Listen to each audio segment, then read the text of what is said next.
Okay, this was 30 that I turn on and off, right?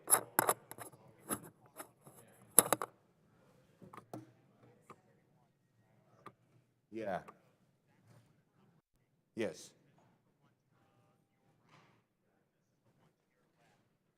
Right. Yeah, this is on my left. Yes, correct.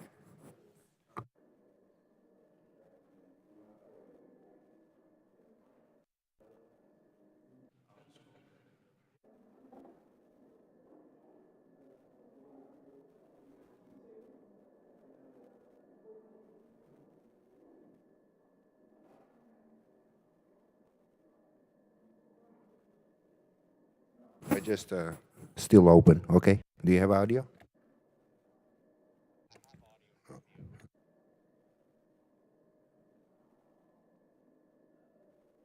If I turn it on, do you see it green or see the same?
Okay.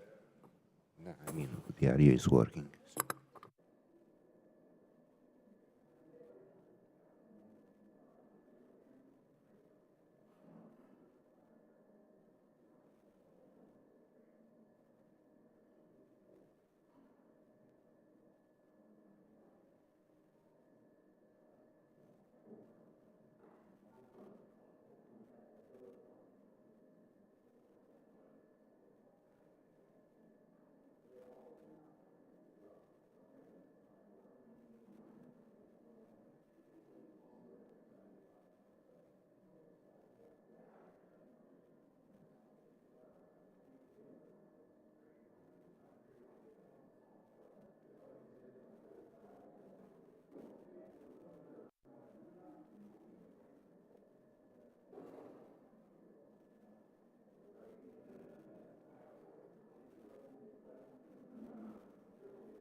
Testing one.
The committee will come to order.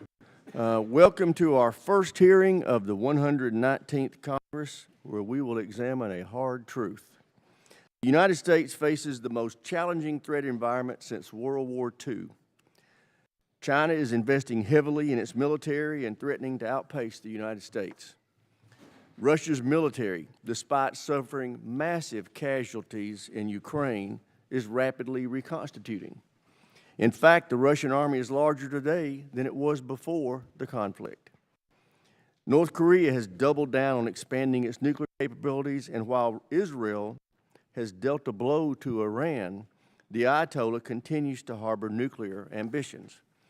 And with the help of his terrorist proxies, he's attacking commercial shipping in the Red Sea and American troops across the Middle East. Alone, each of these adversaries poses a significant threat to the United States. But they're no longer acting alone. They're building an alliance dedicated to countering American interest. China, Iran, North Korea are actively supporting Putin's war machine. Iran is providing Russia with thousands of drones. North Korea is supplying thousands of artillery shells, ballistic missiles, and soldiers. However, it's China that's become Russia's most important lifeline. In accordance with their no-limits partnership, Xi is keeping Putin's economy afloat by buying Russian oil and gas. And without Chinese semiconductors and dual-use components, Russia's defense industrial base would have already come to a screeching halt. This growing cooperation extends well beyond the war in Ukraine. Putin has expressed public support for Xi's ambitions to reunify Taiwan. Meanwhile, Russia has helped China expand its nuclear arsenal, as well as enhance air defense, anti-ship, and submarine capabilities. In defiance of Western sanctions, Russia and China have funded the Ayatollah's malign agenda by purchasing large amounts of Iranian oil. As for North Korea, Russia reportedly intends to share advanced space and satellite technology to aid Kim's development of ICBMs. This deepening alignment creates the risk that conflict anywhere could quickly become a multi-front war. We must take this threat seriously. We must make the investments necessary to deter and, if necessary, defeat this new axis of aggressors. Yet today, the U.S. defense spending as a percentage of GDP is at its lowest level since before World War II. This is not enough to deter our enemies. Just look at the consequences of underfunded and uncredible American deterrence over the last 4 years. The Taliban retook Afghanistan. Russia launched a full-scale invasion of its neighbor. Iran and its proxies perpetrated the worst attack on Israel since the Holocaust. Kim abandoned the pursuit of peaceful reunification and instead put his country on war footing. And China has become increasingly aggressive, escalating against Taiwan and the Philippines. Given these threats, it will take significant investments to restore peace through strength. We must get our defense spending back above 4% at a minimum of our GDP. That starts with a reconciliation process that includes robust defense spending.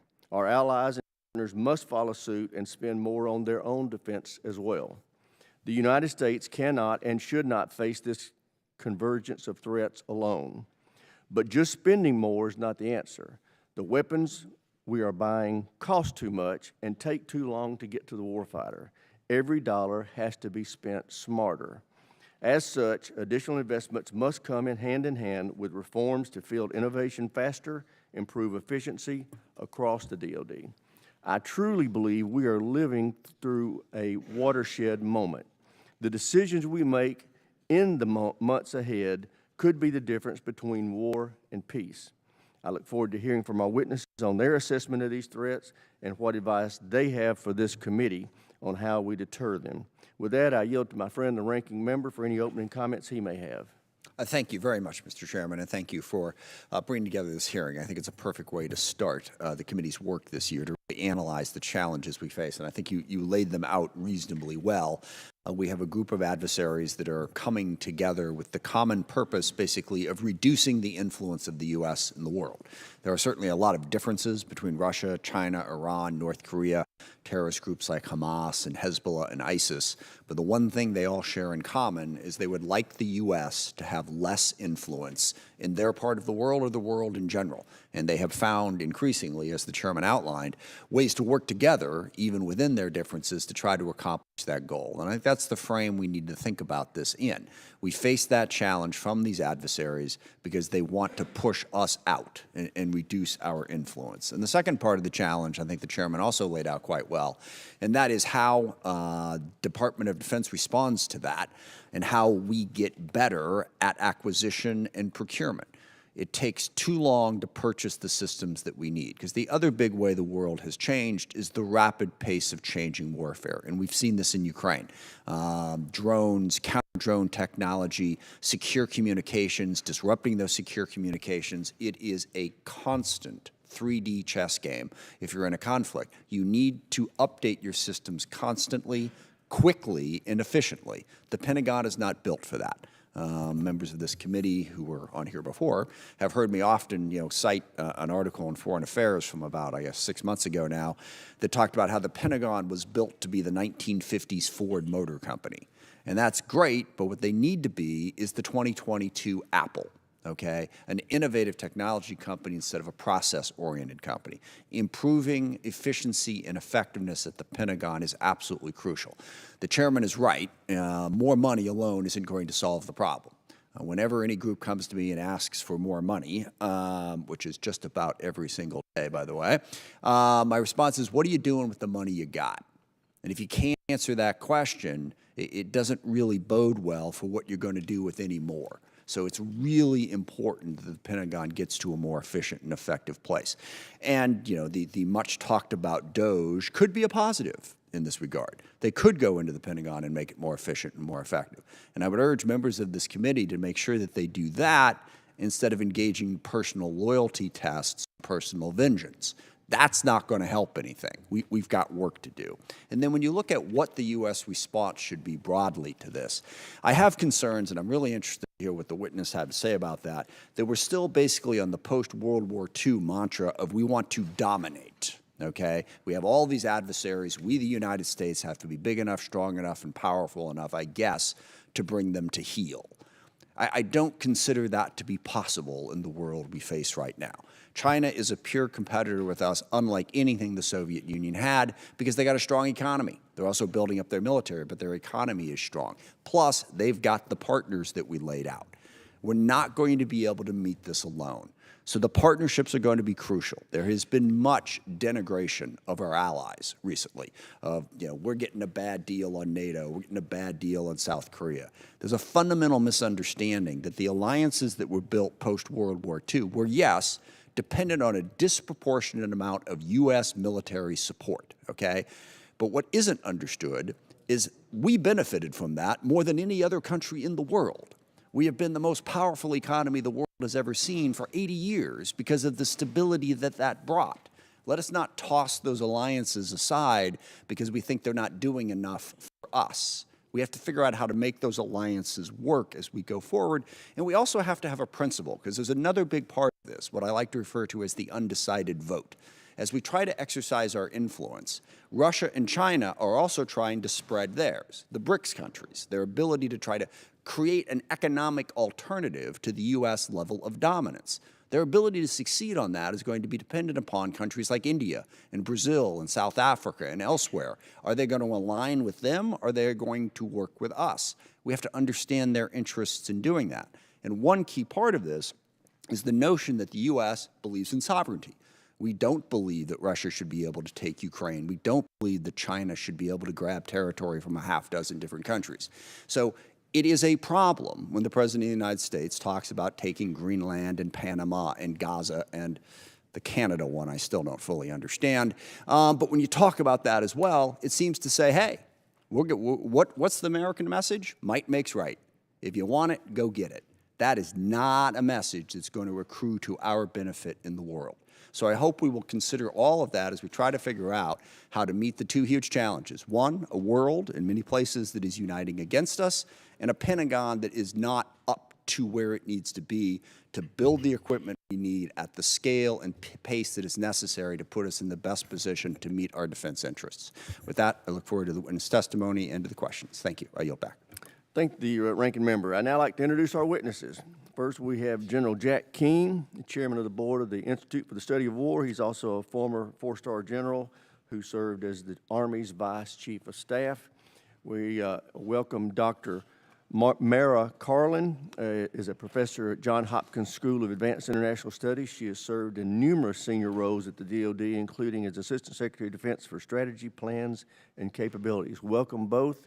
General Keane, you're recognized first. Chairman Rogers, Ranking Member Smith, distinguished members of the committee, thank you for inviting me back to share some thoughts with you today. I'm very familiar with the work of the committee and your dedication and tireless effort to provide for the national defense and the sustained support you provide for the armed forces and their families. I'm privileged today to be with my colleague, Dr. Mara Carlin, a highly respected national security professional who has devoted much of her life to help protecting the American people. I was honored to participate in the Congressional Commission that examined the NDS 2022. We found common ground on the dangers we are facing and issued a bipartisan, unanimous report. Frankly, we were alarmed and called for change and urgent action. Your hearing topic today was central to our report findings and recommendations. The threats the United States faces are the most serious and most challenging, as our chairman indicated, since 1945, and include the potential for a near-term major war. The United States last fought a global conflict during World War II. The nation last prepared for such a conflict during the Cold War. We are not adequately prepared today. China and Russia's no-limits partnership has only deepened and broadened to include a military and economic partnership with Iran and North Korea, each of which represents its own significant threats to U.S. interests. The new axis of nations opposed to U.S. interests create a real risk, if not a likelihood, that conflict anywhere could become a multi-theater or global war. Clearly, the dominant power in this group is China, which the NDS 2022 identified as the pacing challenge. However, the reality is China is outpacing the United States and has largely negated the U.S. military advantage in the Western Pacific through 20-plus years of focused military investment. Meanwhile, United States military capability eroded due to the 9/11 wars and underfunding conventional capabilities. Indeed, China outguns the United States in every military category: surface ships, offensive and defensive missiles, anti-ship missiles, regional air power, and ground forces. The only area, as you know, is submarines, where the United States maintains an advantage. The convergence of the four powers led by China and Russia, while it is not a formal security alliance, their cooperation has significantly accelerated and increased given the war in Ukraine and their desire to help Russia to win. If Russia wins, so does China, Iran, and North Korea. Their underlying common interest, as the ranking minority stated, is to weaken U.S. leadership and the global order the United States and like-minded democracies have fostered for almost 80 years. This development cannot be taken lightly, and it is fundamentally altering the geopolitical landscape.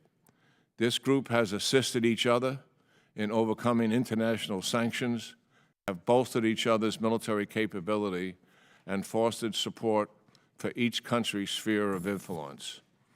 The next national security strategy and the subsequent NDS must address the strategy and resources to effectively deter these adversaries with the primary focus on China, and it certainly should include our allies and partners. It will not be easy or cheap. We must rebuild the military. Readiness is down. The Army, Navy, and Air Force are much too small. We need to restore deterrence by increasing defense funding. Since the end of World War II to the present, defense spending as a share of the federal budget has overall declined. It's now at 13%, which suggests the United States could spend a much greater share of its budget on defense as it has in the past. The nation spends a smaller share on defense because other forms of spending have taken a priority. It's that simple. This is a policy choice, not a fiscal constraint. During the Cold War, funding peaked at 6.8%, with an average around 6% for the period. During the Iraq-Afghanistan, it was 4.7%. I agree with Chairman Rogers and Chairman Wicker to increase defense spending closer to 5% of GDP above inflation, beginning with the next 2 years. It underscores the urgency of the crisis we are facing to restore deterrence, increase much-needed capabilities, fix the defense industrial base, and also fix the defense's ossified business practices. And there is much that can be done to reduce waste and inefficiency. And let's welcome DOGE if they can help. Thank you, and I look forward to your questions. Thank you, General. The chair now recognizes Dr. Carlin. Chairman Rogers, Ranking Member Smith, distinguished members of the committee, thank you for the opportunity to appear before you today. And I'm honored to be seated next to General Jack Keane, a thoughtful and serious defense leader. Today's threats are complex and interconnected. The plasticity of this period, wherein major regions are being fundamentally reshaped, contains challenges and opportunities for U.S. national security interests. An age of comprehensive conflict has begun. This is total war, in which combatants draw on vast arrays of resources, mobilize their societies, and attack a broad variety of targets and reshape their economies to prioritize warfare over all other state activities. We see war changing in 3 ways. First, the continuum of conflict has collapsed. You know, in an earlier era, we might have seen the terrorism and insurgency of Hamas, Hezbollah, the Houthis as inhibiting the low end of the spectrum of conflict intensity. The armies waging conventional warfare in Ukraine as residing in the middle, and the nuclear threat shaping Russia's war and China's growing arsenal as sitting at the high end. Today, there is no sense of mutual exclusivity. To put it in cinematic terms, when it comes to war, we see everything everywhere all at once. Second, the demography of war has expanded. The post-9/11 wars were defined by the outsized impact of terrorist groups, proxies, and militias. Today, state militaries are back, but non-state groups have hardly left the stage. And 3, the return of deterrence. In the post-9/11 era, deterrence was rarely invoked, since the idea seemed irrelevant against nihilistic non-state actors like Al-Qaeda and ISIS. Now, almost every debate about U.S. national security boils down to deterrence. These include deterrence by denial, the act of making it difficult for an enemy to achieve its intended objective, like we saw with Iran's conventional military attacks on Israel. Or deterrence by punishment, which requires credibly threatening an enemy with severe consequences if it takes certain actions, like we saw with a coordinated diplomatic effort paired with credible threats when Putin threatened to use nuclear weapons. And a third approach is deterrence by resilience, which we see through the rationale behind the historic and ongoing dispersal of U.S. military bases in the Indo-Pacific. So given that we have the most turbulent global security environment in decades, the United States needs to focus on 3 things. First, prioritizing China, but not ignoring other threats. No other country has the will and increasingly the capability to fundamentally reshape the global security order, an order that has benefited our national security interests for 80 years. The tricky strategic question isn't whether the United States should prioritize the threat posed by China. The answer to that is yes. But instead, how to address the other threats, like Russia, Iran, and terrorism. And this presents less of a binary choice than previously, given their cooperation. The United States has finite resources, of course, but ignoring threats is short-sighted. 2, we need to strengthen America's military and tools of statecraft. The defense budget is both at the highest level in U.S. history and a historically low level as a percentage of GDP. But it's more important for us to focus on what should and should not be funded than a top line. Investments should include nuclear modernization, undersea platforms, uncrewed systems across domains, resilient space architecture, cyber, artificial intelligence, munitions, the submarine industrial base, and R&D. We could look at creating a focused deterrence fund to support our efforts in the Indo-Pacific, which would make it easier to target resources related to the pacing challenge of China. Even with more funding, the military requires cuts to evolve in line with the security environment. This could include excess infrastructure, older ships and aircraft, and compensation costs. Beyond resources and platforms, it's often said the people who serve are our military's greatest asset. Having a force whose members have varied backgrounds and experiences is a strategic and warfighting advantage vis-a-vis China and Russia. The Secretary of Defense is required to give all of you an update this month assessing the National Defense Strategy. I recommend you request assessments on the wars in Europe and the Middle East, threats to deterrence in the Indo-Pacific, and the use of U.S. troops on the border, including on the impact on the military's ability to prioritize China, and the administration plans to empower the Department of Homeland Security to fulfill its statutory obligations rather than relying on the U.S. military to do so. Now, of course, relying solely on the U.S. military to address global threats is a recipe for disaster. The United States has several tools in its statecraft toolkit, including diplomacy, development, and economic carrots and sticks. Underfunding or degrading U.S. soft power means the United States will rely on hard power. Ultimately, that approach is not only inefficient, but it'll cost more in American treasure and American lives. Finally, I would just highlight that America's unparalleled network of allies and partners sets it apart from every other great power in history. This is a net positive. It's ultimately more effective and less pricey. Thank you. I look forward to your questions. Thank you, Dr. Carlin. I now recognize myself for 5 minutes for questions. General Keane, I appreciate your opening statement acknowledging that you believe that the goal of getting to 5% of defense spending, GDP, 5% of GDP in defense spending by the end of this president's term should be the goal. But I'm really interested in your recommendations on how we could improve the acquisition process and enhance our defense and organic industrial base to be able to take that additional money and turn it into capabilities.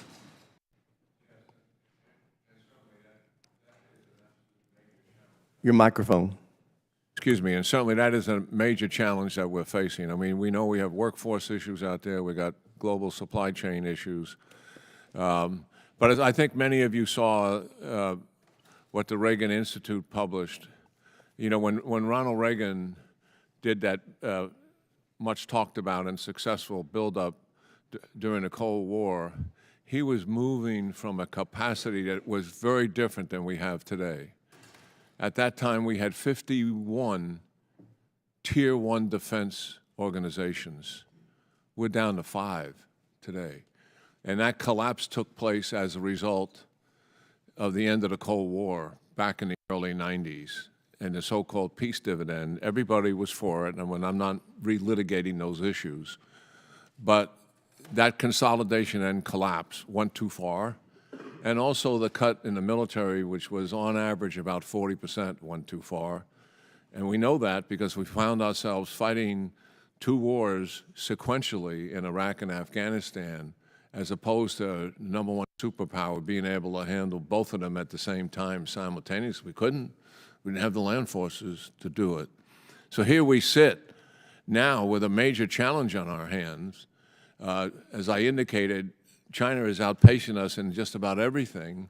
And when you look at our ability to catch up to it, and that's a classified briefing all on its own, and if you haven't seen it, please take a look at it. We are very challenged to catch up. So the defense industrial base has got to have, in my view, a number of things. They need consistent, reliable funding. Second, they need continuous demand to sustain their workforce and supply chain flow so it's not uneven, where some of the suppliers then pull back from them and then they have an interruption and it's another year, it's another 2 years before they get that back online. The requirements process, I'm not an expert in all the services, but based on what I know about a couple of them very well, it is out of control. And the requirements creep has got to stop. It's delaying programs and it's increasing cost. We have got to discipline the services to do that and hold them accountable. And I was as guilty as anybody in this in my 4.5 years as the vice chief. But the risks have changed now.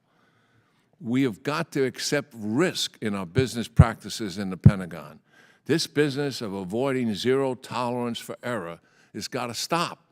Nobody runs a private business like that out there, but we do here. And we've got thousands of civilians involved in this process, taking no risk. Everything is about performance. It's all about schedule.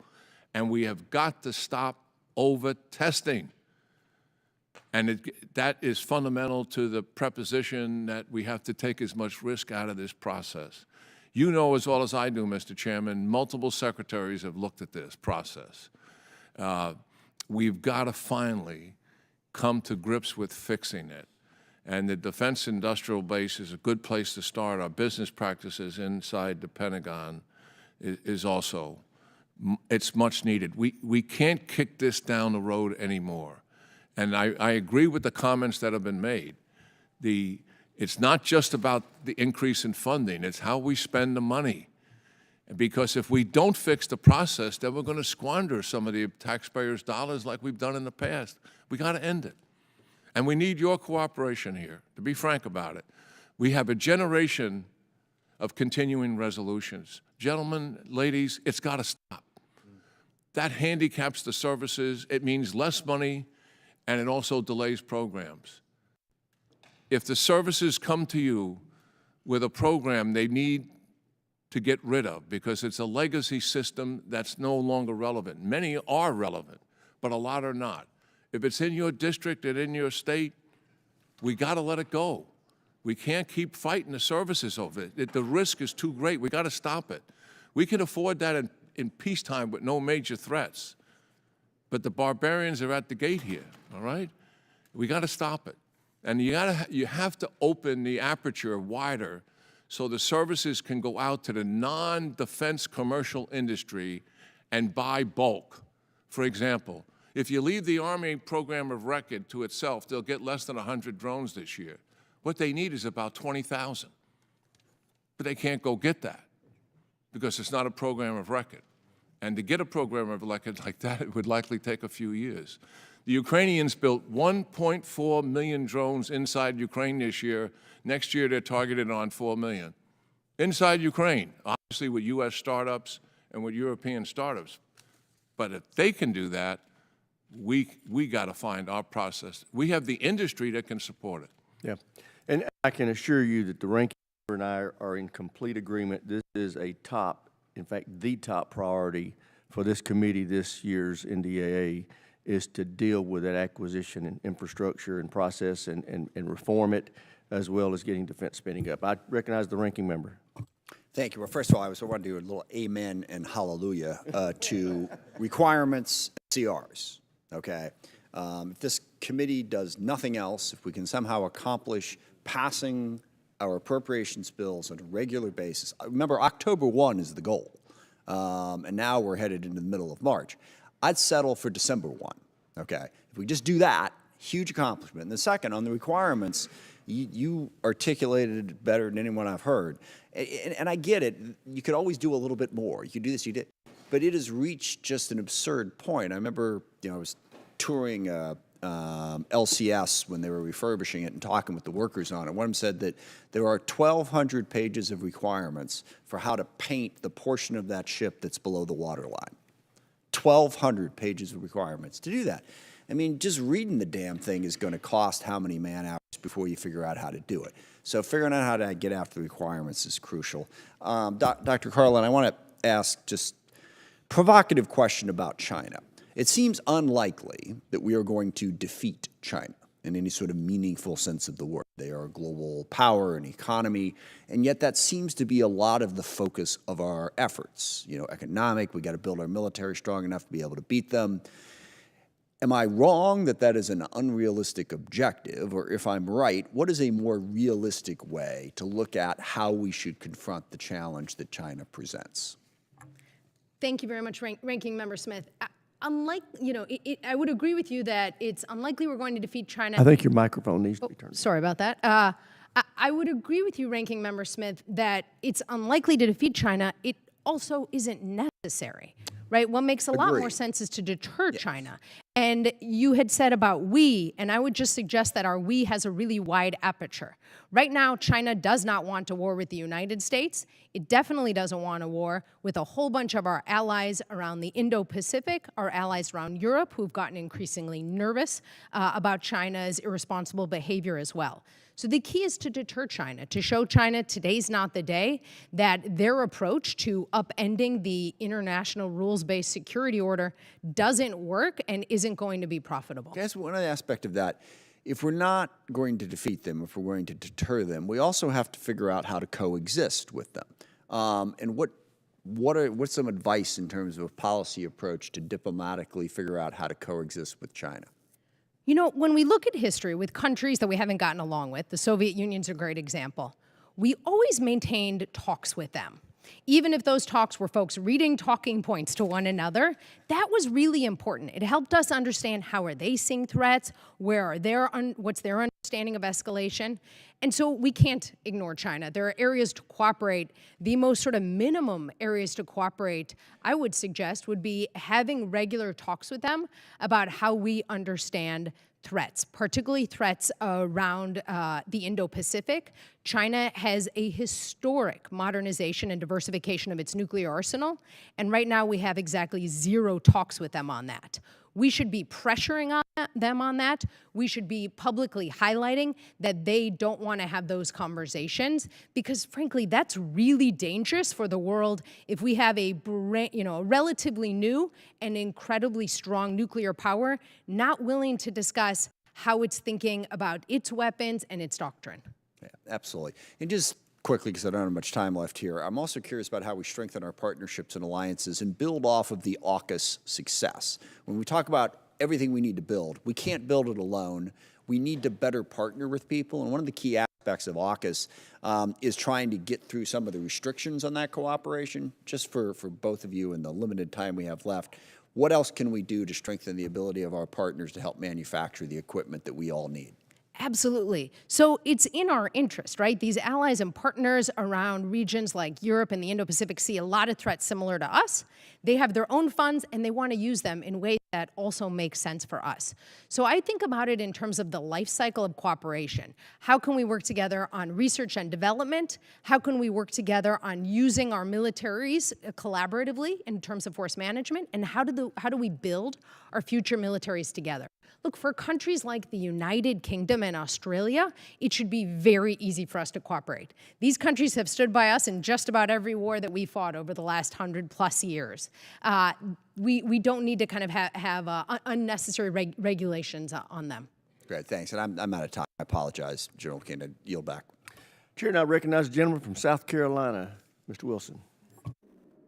Thank you very much. And General Keane, thank you. You're a champion, understanding that we're in a conflict we did not choose, and that is of dictatorships with rule of gun invading democracies with rule of law. It began on February 24, 2022, with the invasion by war criminal Putin into Ukraine, and October 7, the regime in Tehran invading Israel. And then I'm really grateful with your work with the American Enterprise Institute to put together, indeed, the convergence of where the dictatorships of war criminal Putin, regime in Tehran, the Chinese Communist Party, working together with North Korea. Indeed, what a threat this is to world peace and security. So I want to thank you for what you've done.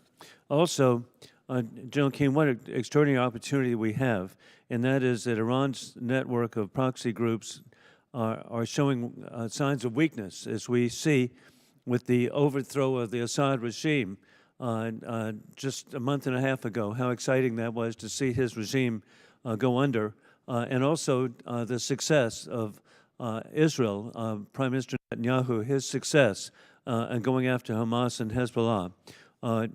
What can we do to capitalize on the weakness currently of Iran and support freedom there, and also what is your view about what should be done to avoid Iran securing a nuclear capability?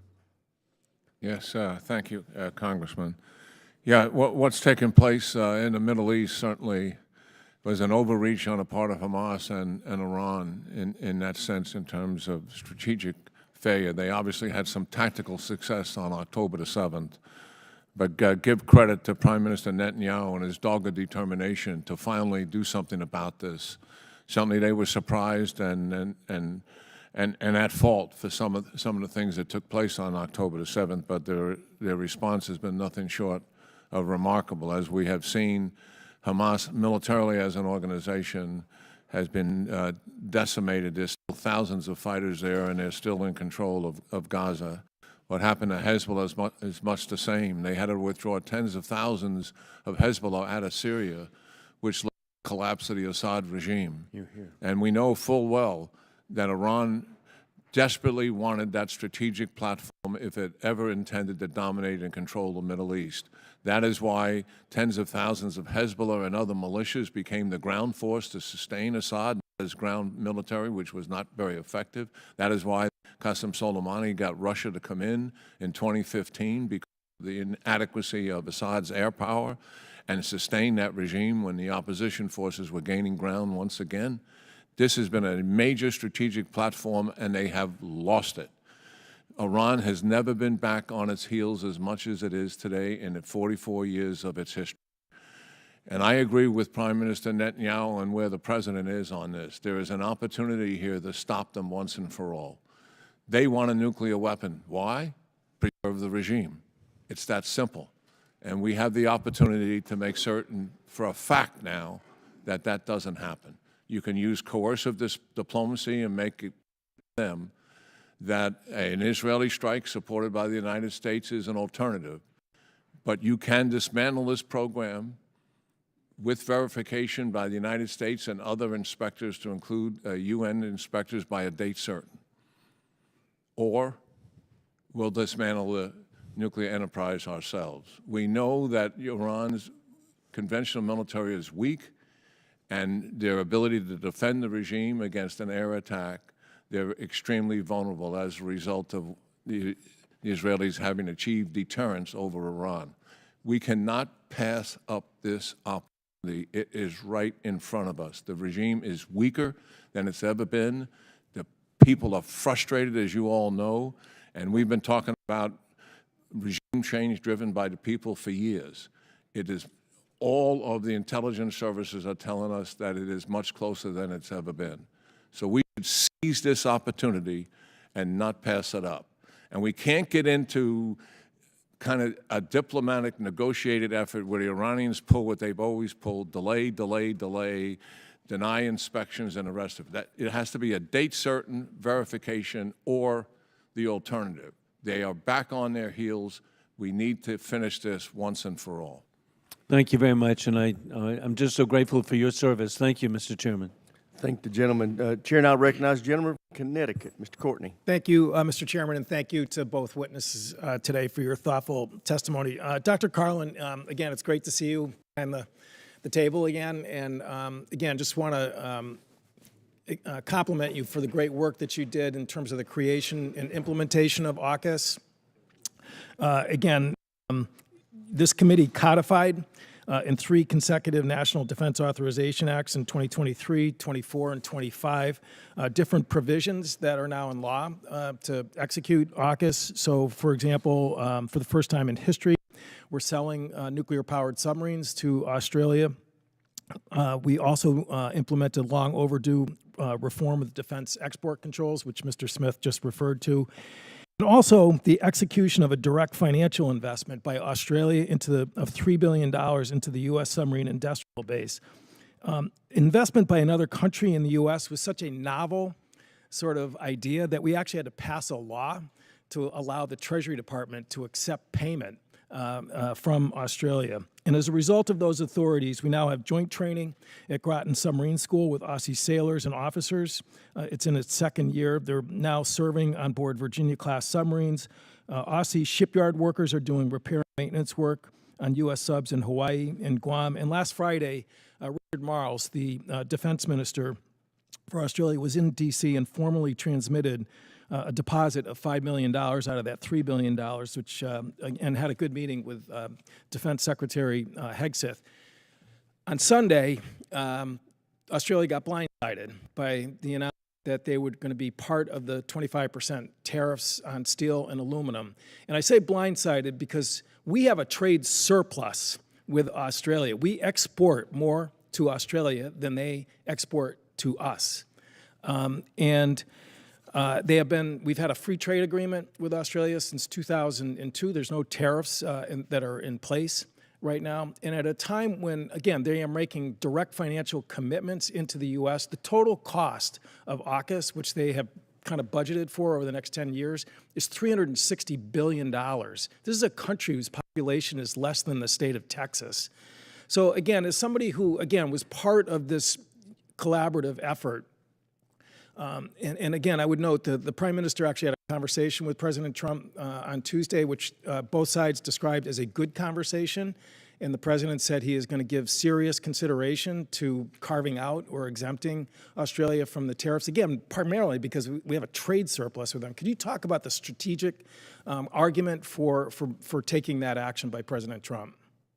Thank you very much, Congressman Courtney. Thank you for your leadership and this committee's leadership on making AUKUS a reality, which has been progressing pretty nicely since it was kicked off a couple of years ago. As you noted, Australia is putting huge amounts of resources into its military, transforming it, frankly, in line with the vision that the United States has. If you're wondering how effective AUKUS is, I would just note that China hates it. So that's a really nice piece of criteria for us to judge it by, particularly because it is bringing together a close European ally and a close Asian ally to work together in terms of how we're using our militaries, practicing that use, and potentially, if there were a contingency, one could imagine our militaries cooperating. Again, it's hard to recall a conflict in which the Australian military was not standing side by side next to the U.S. military as we were waging it. You highlighted, Congressman Courtney, something really important and historic. We have never before had a country take money and put it into our industrial base. That creates American jobs, period, full stop. That is better for the U.S. military, period, full stop. And in fact, I think it could be a model. I would just note that we're talking about $3 billion or so that Australia will be giving into our industrial base, again, resulting in American jobs and a stronger relationship with countries that is crucial for deterring China. Thank you, Doctor. General Keane, again, the President Trump did say he was going to give good consideration to this. I mean, that's quote unquote, that's there. And just again, back in 2017, there was a similar sort of event that took place. And again, the U.S. made a decision to exempt Australia, again, partly just on economic and trade issues. But again, you understand the strategic importance of that country right now. And can you just, No, I would absolutely agree with the exemption, and hopefully that's what's going to take place here. It makes all the sense in the world. And let me just make a point about allies and partners. I think the last two administrations both have strengthened the relationships we've had facing these threats that are so real to us. NATO has obviously been strengthened. You can make the case that Putin may have more to do that than anybody else, but both administrations played a role in doing it. Certainly the Abraham Accords, both administrations have supported it. President Trump repurposed Quad, and President Biden strengthened it. And AUKUS was a novel, imaginative program that's going to pay great dividends for us in the future for the reasons well stated here. And certainly this trilateral engagement, which surprised me, South Korea, Japan, and the United States working together, is another step in the right direction. Look, we're never going to have a Pacific NATO like we have. We're homogeneous countries in Europe with common cultures and the rest of it. There's different kinds of government, different cultures, but patching these countries together to work against a common objective, the last two administrations deserve some credit in moving us in the right direction here. Gentleman's time's expired. Chair, and I recognize the gentleman from Virginia, Mr. Whitman.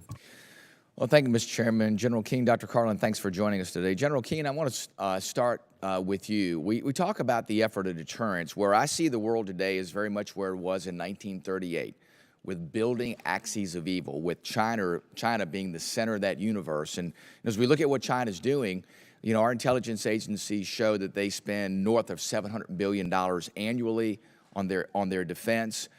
They want to be a world force. We spend our dollars much more on a worldwide basis than they do. China has the largest navy in the world by numbers. I would argue their ships are much, much more impressive today than they were a decade ago. Also, if you look at their total production capacity, they can build 232 ships for every one ship that we build. If you take all of our shipyards, put them together on a geographic footprint, they would not fill the geographic footprint of the largest of the 13 Chinese shipyards. If you look at where they are today, they're on track to have 1,500 nuclear warheads by 2035, with no nuclear arms limitation treaty in sight. If you look at where we are today, China wants to dominate the world. We're not even in a position where we can hope to have any sort of deterrent effect. The disparity is so big, and disparities in military powers through the ages have been the emphasis behind aggression by another nation. When those differences are large, that is really an antagonistic opportunity for China to be able to move. I want to look at what can we do in the short term to be that deterrent force. You know, the way that we look at closing the gap is not as you talk about, programs of record, years of writing requirements, years of acquisition, years in putting these systems in place. And listen, I'm not against exquisite systems, but you're not going to field exquisite systems anytime soon. The question is how can we take what is an asymmetric advantage with us being the best creators and innovators on the earth, with us building expendable and attritable systems at the same pace that we see happening elsewhere in places like Ukraine? How do we close that gap? And what we see right now is not anywhere close to being a deterrent. I agree with Ranking Member Smith. I want us to be a deterrent. I want us to be a deterrent. I don't want war. But this big a gap is provocative. How do we close that gap so we don't find ourselves in that situation? Yeah, well, that's a great question, Congressman. And let me just state this. I mean, we have been here before. During the Cold War, the Soviet Union, when you looked at its military by comparison to ours, and obviously NATO was involved, they outmanned us and outgunned us in every major category, 10-to-1 in divisions, thousands and thousands of more tanks, artillery pieces, you name it. They outgunned us on it. And we did a couple of things. We had some very imaginative generals at the time. They came out of the Vietnam War like we're just coming out of 9/11. They saw that threat. They experimented with different capabilities, and they determined what they needed to do. They knew they could not defeat the Soviet Union, but could they impose cost on them that would deter from conducting an invasion? That is what they concluded. Much as Dr. Carlin just spoke of, I totally agree. That is kind of where we are now. And so that led to the development of multiple rocket launch systems, the Apache helicopter, the Abrams tank, Bradley fighting vehicles, and air defense systems. And they put their money on that. And then we did something else. We exercised right in front of them every 2 years in something we called Reforger. So we achieved credible deterrence. Why? One, the capabilities we had were real and they knew it would impose cost. Two, they saw us exercise it, and that not only validated what we had, but it also validated our intent to use it, that we were dead serious. That's credible deterrence. The capability is there, the adversary sees it, and he knows you're willing to use it. I believe our maritime strategy in the Pacific has been flawed for years. It lacks imagination. We know our surface ships are vulnerable to hypersonic swarming weapons, and if we use them, most of them are going to go away. And the American people aren't prepared for these kind of high capital losses and to things and to people. We know full well that our bases in the Pacific are vulnerable to long-range offensive weapons. And we have got to change what we're doing there. And certainly, as we've seen the character of war changing right before our eyes, we have to take advantage of it. We know our submarines work because we can get to the China coastline, get close enough to interdict their batteries and their airfields and take some of that offensive capability away. But we cannot take most of it away. Gentleman's time We can expired. with autonomous above the sea and submersibles below the sea. We've got to start using our imagination to build operational concepts that really make some sense. Chair now recognizes the gentleman from New Jersey, Mr. Norcross. Thank you. First of all, thank you for your opening comments, the global threats, and it appears by any measurement that there is certainly agreement on what those threats are, at least on the high end.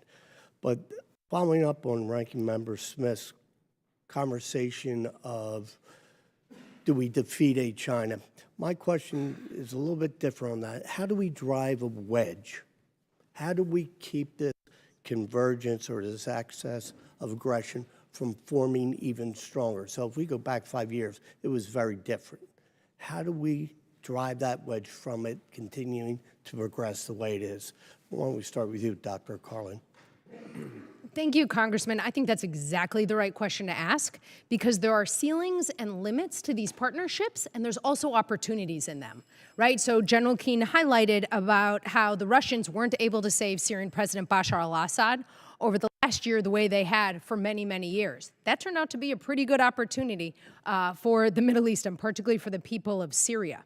I would also say when we look at how to drive a wedge and see these limits, who's dying right now for Russia? As far as I can tell, it is only some North Koreans. I don't see Chinese or Iranians dying for them. That's actually very different than the United States. We have tens and tens of allies who, throughout history, but especially in the post-9/11 wars, have been willing to do so.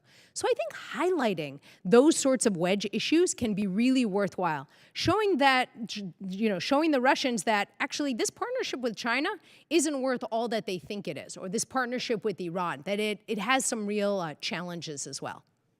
General?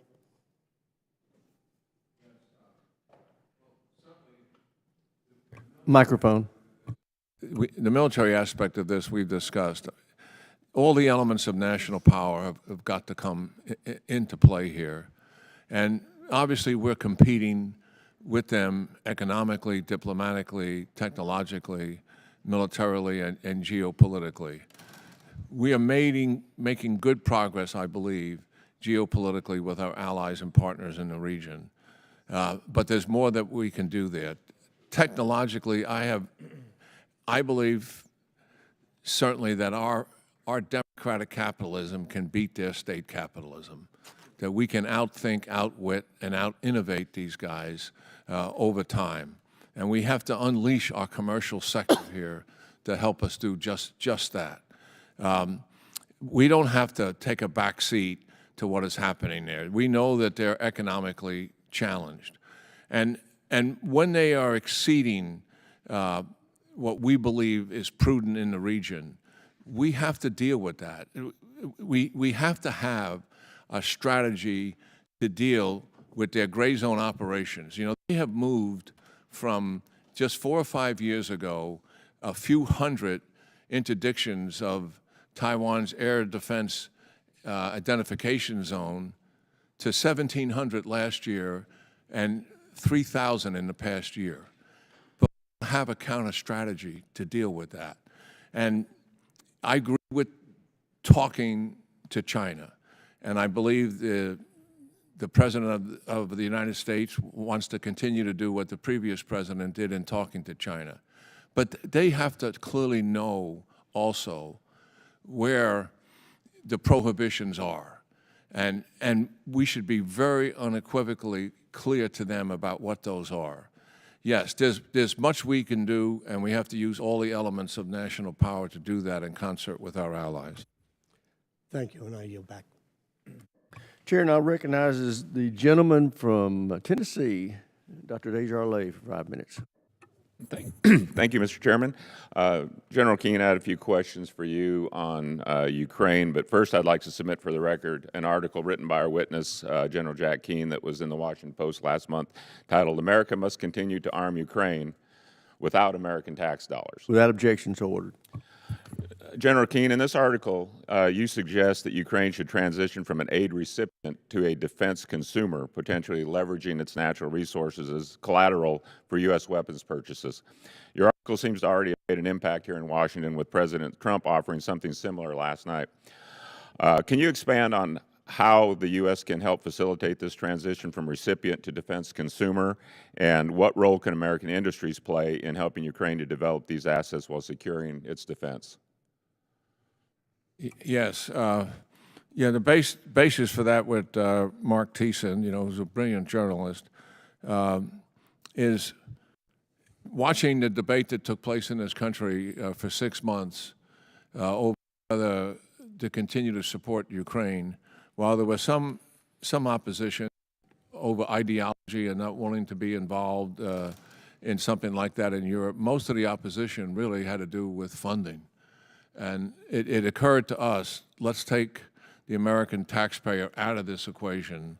So step one is put pressure on the Europeans to release the Russian frozen assets, most of which are in Belgium and spread around a few other countries as well. There is some opposition to that, but I think the administration can put significant pressure on them to get that to take place. The second thing certainly had to do with Canada's geological survey company identifying $26 trillion worth of minerals and other assets that are in Ukraine, and using that as either an investment or as a collateral for loans to be able to get the Ukrainian defense industry stood up. They are making progress in that, and that is what they want. I mean, they want to break the umbilical cord themselves. They know they need help from the United States and NATO in the near term, but they want to be able to sustain their own military capability.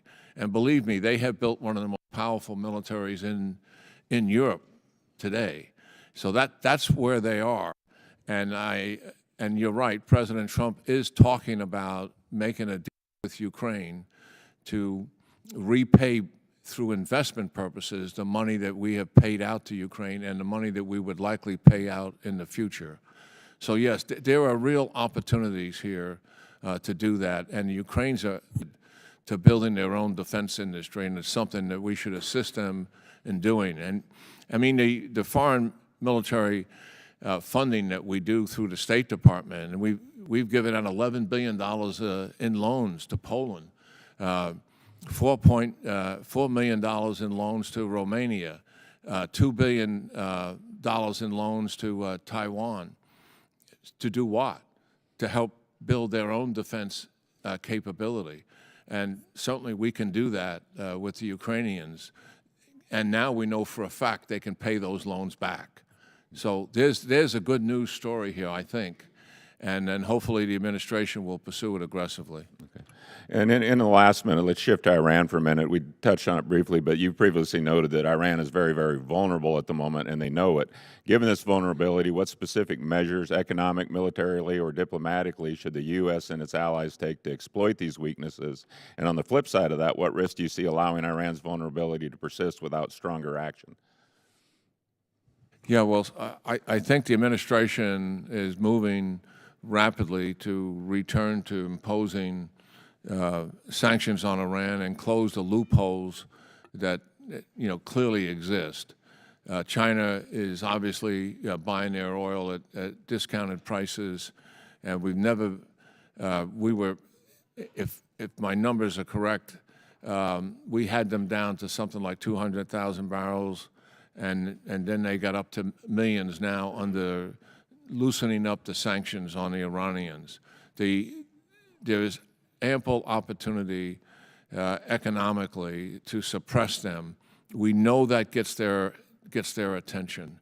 And we also know the rising dissent that is in the Iranian society. They are fed up with what has been going on for 4 decades, and they have suffered the consequences as a result of it. I believe the more pressure we can put on them, and certainly our allies now should be very willing to join us. We were doing it singularly when we pulled out of the nuclear deal.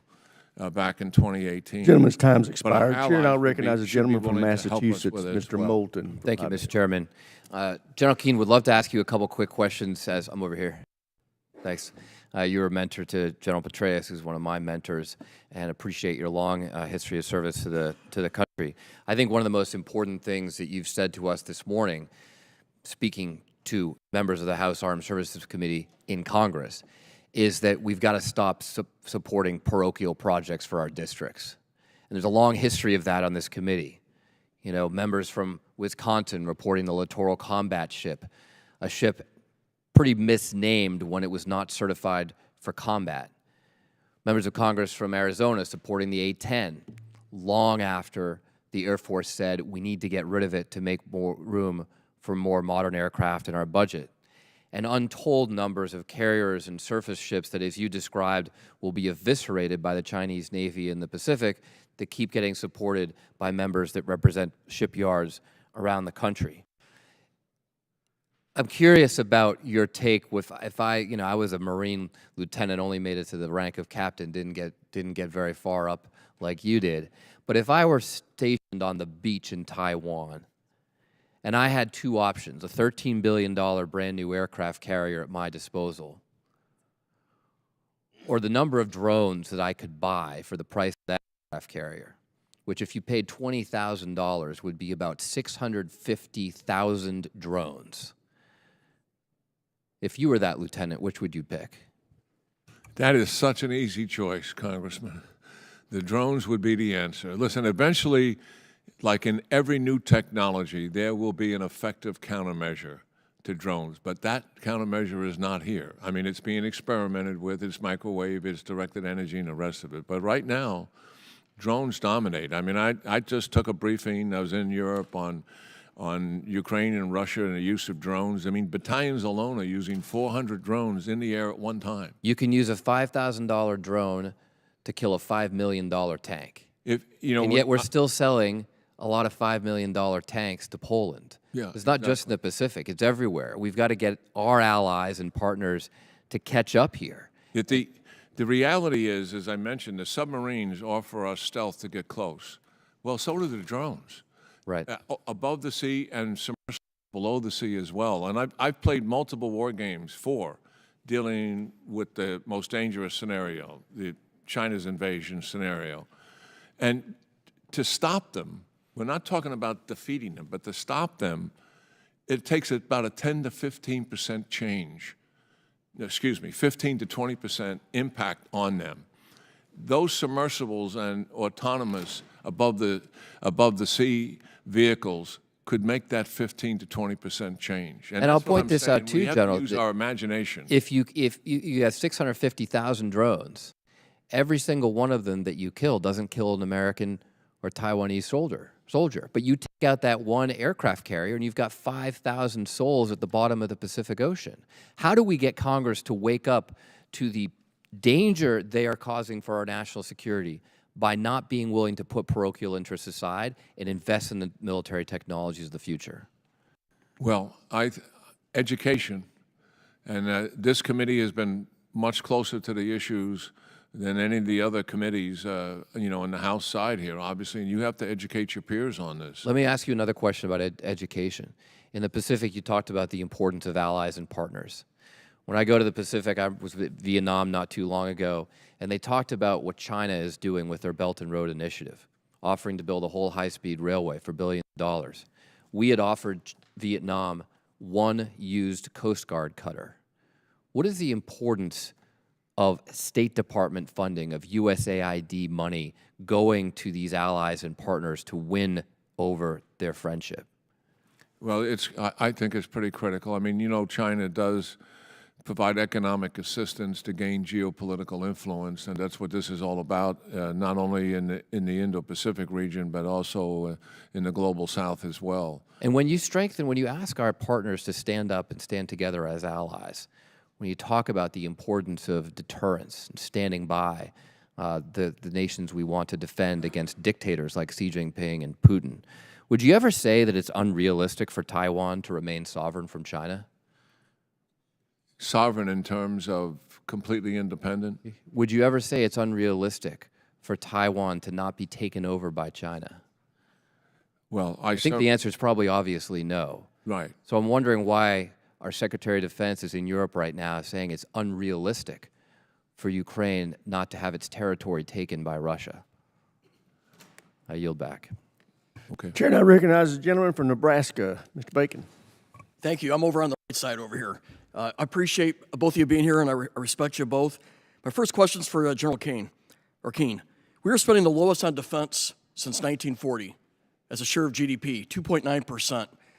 I think it's inadequate to modernize our triad to help deter China, Russia, Iran, and do quality of life. Do you share that sentiment, and what do you think the right percent should be?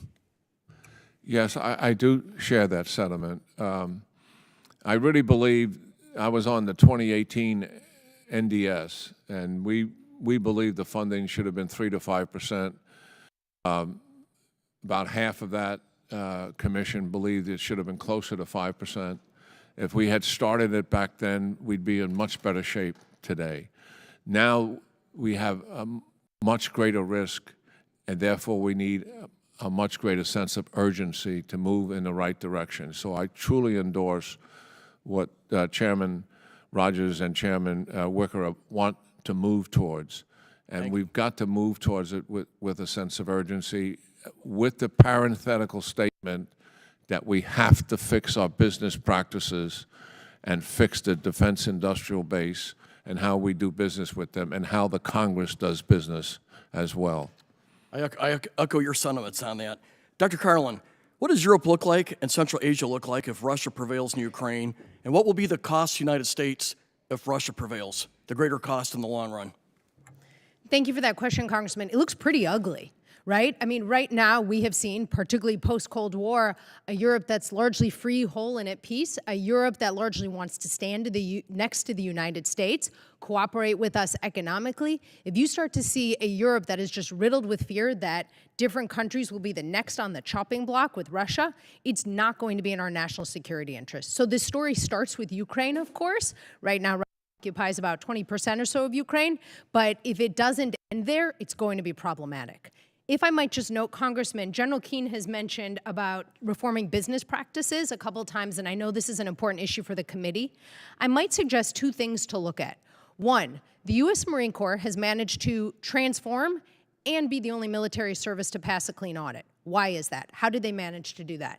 Two, the Congress has given U.S. Special Operations Command special acquisition authorities, so they have easily been the fastest in making change and being able to purchase the sorts of capabilities that they need. To what extent can those capabilities, can those special authorities be translated across the force? Thank you. Particularly interested in trying to apply that to Cyber Command as well. We're trying to model after Special Ops Command. My next question is back to General Keane. Last I checked, under the Biden administration, they owed $10 billion in weapons to Taiwan. We're behind. That's not a good way to do deterrence. How do we strengthen deterrence in regards to Taiwan today? How can we do it the fastest? Well, we just discussed one way to do it, and it's not that expensive, and that is to take advantage of the new drone technology that is out there and put significant amount of it into Taiwan. Look at the problem you mentioned is, obviously Taiwan can purchase these items, which they have through foreign military sales, and that the backlog there, and that's our defense industrial base. The problems we have, providing those systems to our own services are similar to what the problem that Taiwan is facing.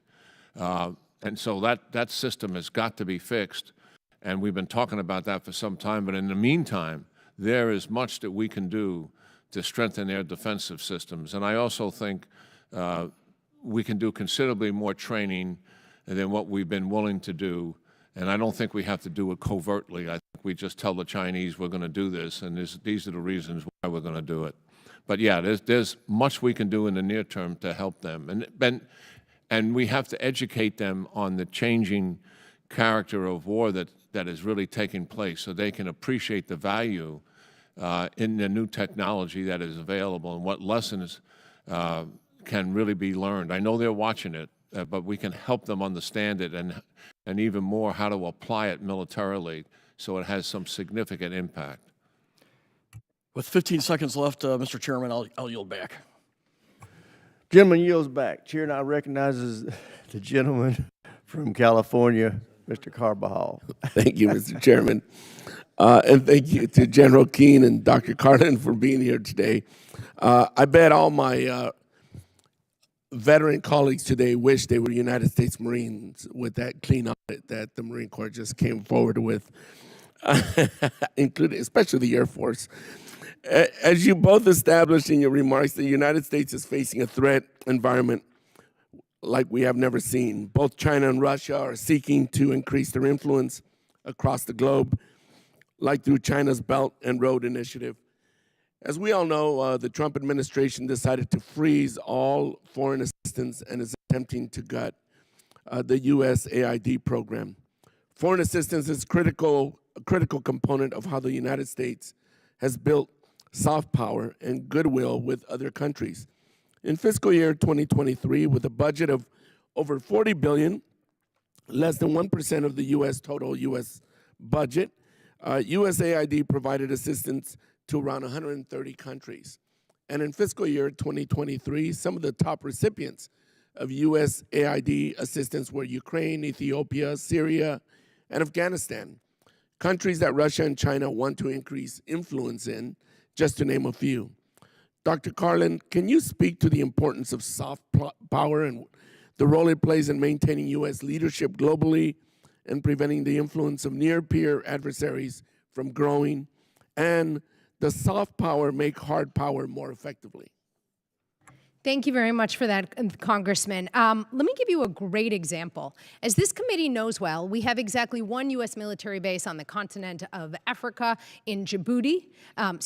We have a base that is a priority in Djibouti, and China has one base on the continent of Africa, which is also there. There's a terrific piece by Bush administration AID Administrator Andrew Natsios today talking about how our soft power, how our AID assistance helped make that base a reality. About a year or so ago, I was doing negotiations with the president of Djibouti, and he also highlighted that the reason that that base has been able to stay and to flourish has been because of our soft power, because of our assistance, what AID has done and what the State Department has done. Of course, if we're looking at a map, that is really important in terms of a strategic location. So that's a story that we can actually take around the globe, especially when we're looking at places that are particularly precarious. When we've got folks with a diplomatic background or development background who are in places like Pakistan or in places like Yemen, we get a much better understanding of that. And ultimately, it means that hopefully we won't have to use military force, but if we do, we'll be a lot more effective. Thank you. The department currently has a budget of around $840 billion and consistently has programs running by schedule and running over cost. It seems to me that almost every report or study on what the U.S. needs to do to increase competitiveness with the PRC is to increase defense spending. I do not think we can continue to increase the department's budget and expect to magically start outpacing the PRC. This is a point I raised at our September hearing on the findings of the NDS Commission report. Dr. Carlin and General Keane, in your view, is the DoD capable of effectively executing a defense budget that is 5% of GDP, which would be nearly $1.4 trillion? And do you have recommendations for how the department can maximize use of their budgets rather than throwing money at problems? Well, I wouldn't recommend going to 5% without making the changes that we need to make. And we've laid out those changes. We have to fix our business practices in the Pentagon, and we have to hold the Pentagon, responsible and accountable for that. And we certainly have to fix how we do business with the defense industrial base and also with our own organic industrial base. And I think the Congress has to take a tough look at itself in terms of how it does business with the Pentagon. And I think if we do those things, then yes, we can move in the right direction with increased funding. But if we don't make those other changes, I mean, I think we probably have consensus here. We're going to start throwing taxpayers' money away again. And that's just, that is irresponsible. We got to stop it, given the threat that we're facing. Thank you, Dr. Carlin. Thank you, Congressman. Look, it really depends on what you're going to spend that money on, right? If we spend it on a whole bunch of littoral combat ships or A-10s, it'll deliver and it won't be terribly worthwhile. So, for example, we really need to invest in our nuclear modernization. During the wars in Iraq and Afghanistan, the Defense took a ton of risk on that for reasons that made sense at the time, but also means that right now all three legs of the triad have got to be updated. I think in particular in terms of looking at cost cutting and how to make investments smartly, the Department of Defense needs to figure out how to work more collaboratively with Congress on retiring legacy systems while in a more holistic way bringing on capabilities that frankly, deliver for the military while also being helpful to your districts. Gentleman, time expired. Chair, I recognize the gentleman from Florida, Mr. Jimenez.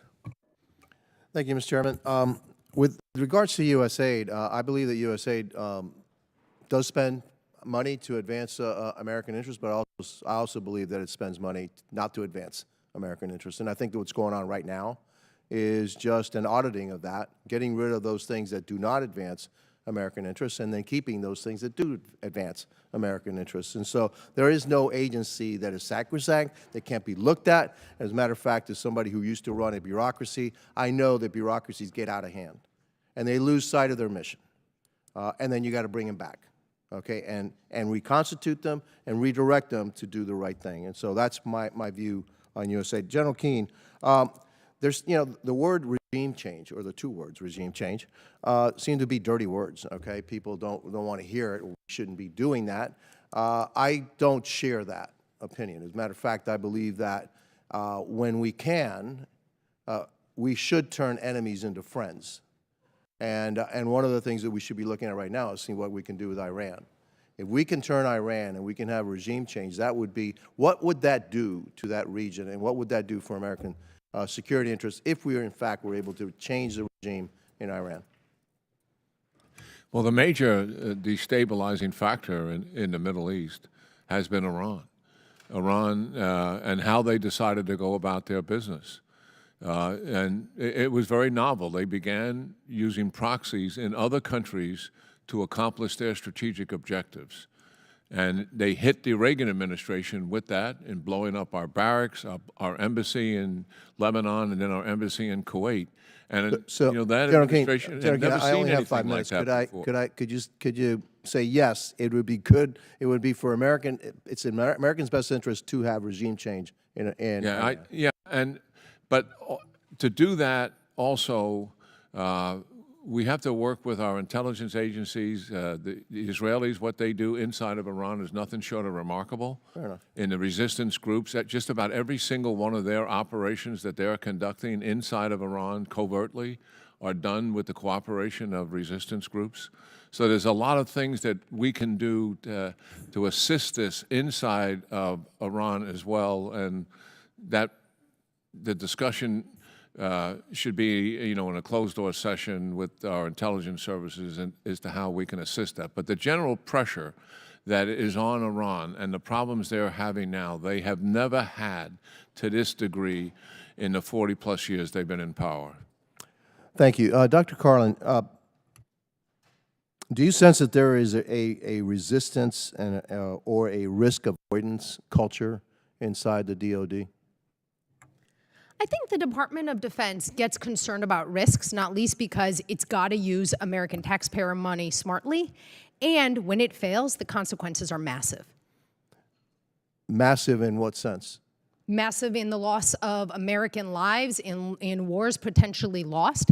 It is in many ways a no-fail culture because unlike so many other parts, whether it's business or government, when the Department of Defense calls things wrong, people die. I'm actually homing in more on defense weapons systems and development of defense weapons systems. Is there a risk avoidance there? I think it probably varies a little bit by military service, but the Department of Defense would probably benefit from endorsements, frankly, by this committee. Which is exactly where I was going. Yes. Okay. All right. That actually, I could say that we're the cause of it. that they are so afraid of having a system fail and come before this body that we were going to, I don't know if I can say this, ream them, okay, for doing that. I think there's, oh, sorry, sir. Yeah, okay, that we need to change in here too and accept the fact that every once in a while something will fail. You know, everybody, a lot of people take shots at Elon Musk, but one thing I really admire about Elon Musk, all right, is that he launches a Starship, it blows up, and he says, great, we learned a whole bunch of things, let's launch another one, all right, until he gets it right. If that were NASA, we would be investigating the first Starship launch, right? And we still wouldn't be on the second. And that's the problem that we have, because then, oh my God, you spent $1 billion, taxpayer money, and it blew up. How could that happen? And I think that that is a disservice. Actually, it's holding us back in the area of defense. It's a team sport, right? And so to the extent that the department calls things wrong, which is inevitable, right? Being able to have a serious classified conversation with the committee, what worked, what didn't work, and why not. And then, frankly, folks are going to look at precedent and see the extent to which the Congress is going to be supportive of folks who are innovative and didn't quite get it right. Thank you. My time is up. I yield back. Thank the gentleman. Chair, and I recognize the gentlelady from Pennsylvania, Ms. Houlihan. Thank you, Mr. Chair, and thank you both for the conversation and for your service. The title of this hearing is Protecting American Interests in Convergent Global Threat Environments. And the message that I've taken away is from you all is that we need to increase defense spending to as much as 5%, but we also need to cut inefficiencies and spend less. We need to be ready tonight. They need to think today's not the day. These are the headlines of this hearing. I'm going to start with the DOGE. The DOGE is supposed to be in charge, in my understanding of the latter, and Chairman or Ranking Member Smith mentioned that in context, in principle, in concept, it's not a bad idea. I agree with him on that. So far, the DOGE has visited the OPM, the Personnel Management Office, CMS, the Department of Education, Department of Treasury, Department of USAID, the Small Business Administration, and the Consumer Financial Protection Bureau. And at least publicly, they're saying appropriately that their purpose is to reduce waste and fraud and spending. And again, this I agree with.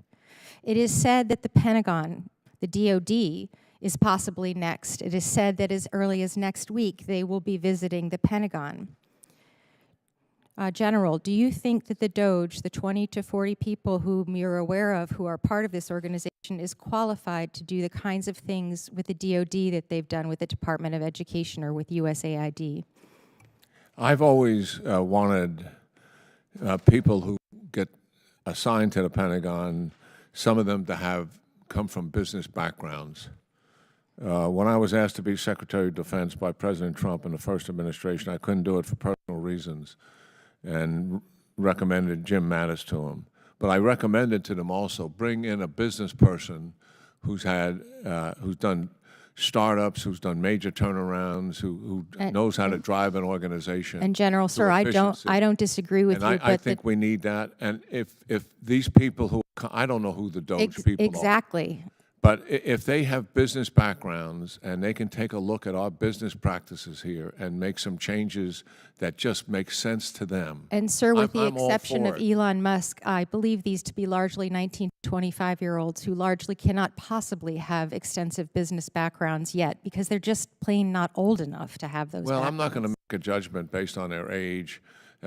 But I think it's worth. That's richly ironic because in the military, it is all based on time and grade. You know, your ability to understand and know something is based on how long you've been there and what you know. And I guess what I'm asking, sir, I don't disagree with you. I am a business person and did serve in the military, but we cannot possibly expect 20 to 40 people to go through our data, our sensitive Department of Defense data, and have any way of explaining to the American people what is waste and what is fraud with any sort of accuracy. And if it's okay, I'm going to move on to my next question. And this question is for Dr. Carlin. Doctor, today I believe the news headline said that Secretary Hegseth has ruled out NATO membership to Ukraine. He says, and it's interesting, he used the word unrealistic, which was the same word that he used for other descriptions, that the U.S. is no longer going to prioritize European and Ukrainian security, and that to your point in your opening remarks, you talked about sort of the undecided vote, the people who are on the sidelines who are not necessarily yet deciding which team they are on, so to speak. I really am worried, and I wanted to kind of get your opinion on the larger political threat. Again, the title of this hearing, Protecting American Interests. What do you think this message says to those who are our allies on the continent and those who are our allies abroad, and also those who are trying to decide whether to be an ally of ours? Thank you for that question, Congresswoman. I also would find those remarks a little bit disturbing, right? So what we've seen in Russia's war on Ukraine is approximately 700,000 Russian casualties. That is an order of magnitude, thank goodness, than anything our country has faced for a very, very, very long time. And in particular, as you note, a whole bunch of countries across key regions are watching exactly what happens. That's always how it works, right? So when there are folks who say, just focus on this one problem in the world and don't worry about it, the challenge is everyone's watching. I can assure you that the reason we have a number of Asian allies supporting Ukraine is partially because of concern out of Ukraine, right? And partially because of concern about how irresponsibly Russia acts. It is also because they see a through line here between how one deals with a bully like Russia and how one will or will not deal with a bully like China. Thank you. I yield back. Excellent points. Chair now recognizes the gentleman from the strategic territory of Guam, Mr. Orland. Thank you, Mr. Chairman. General, in your testimony, you mentioned that most Americans are not paying attention to the state of national security. And I can report that on Guam, national security is a kitchen table issue. The military footprint directly impacts how much we pay for utilities, housing, and groceries. Now, each time North Korea tests a new missile, it makes our local paper.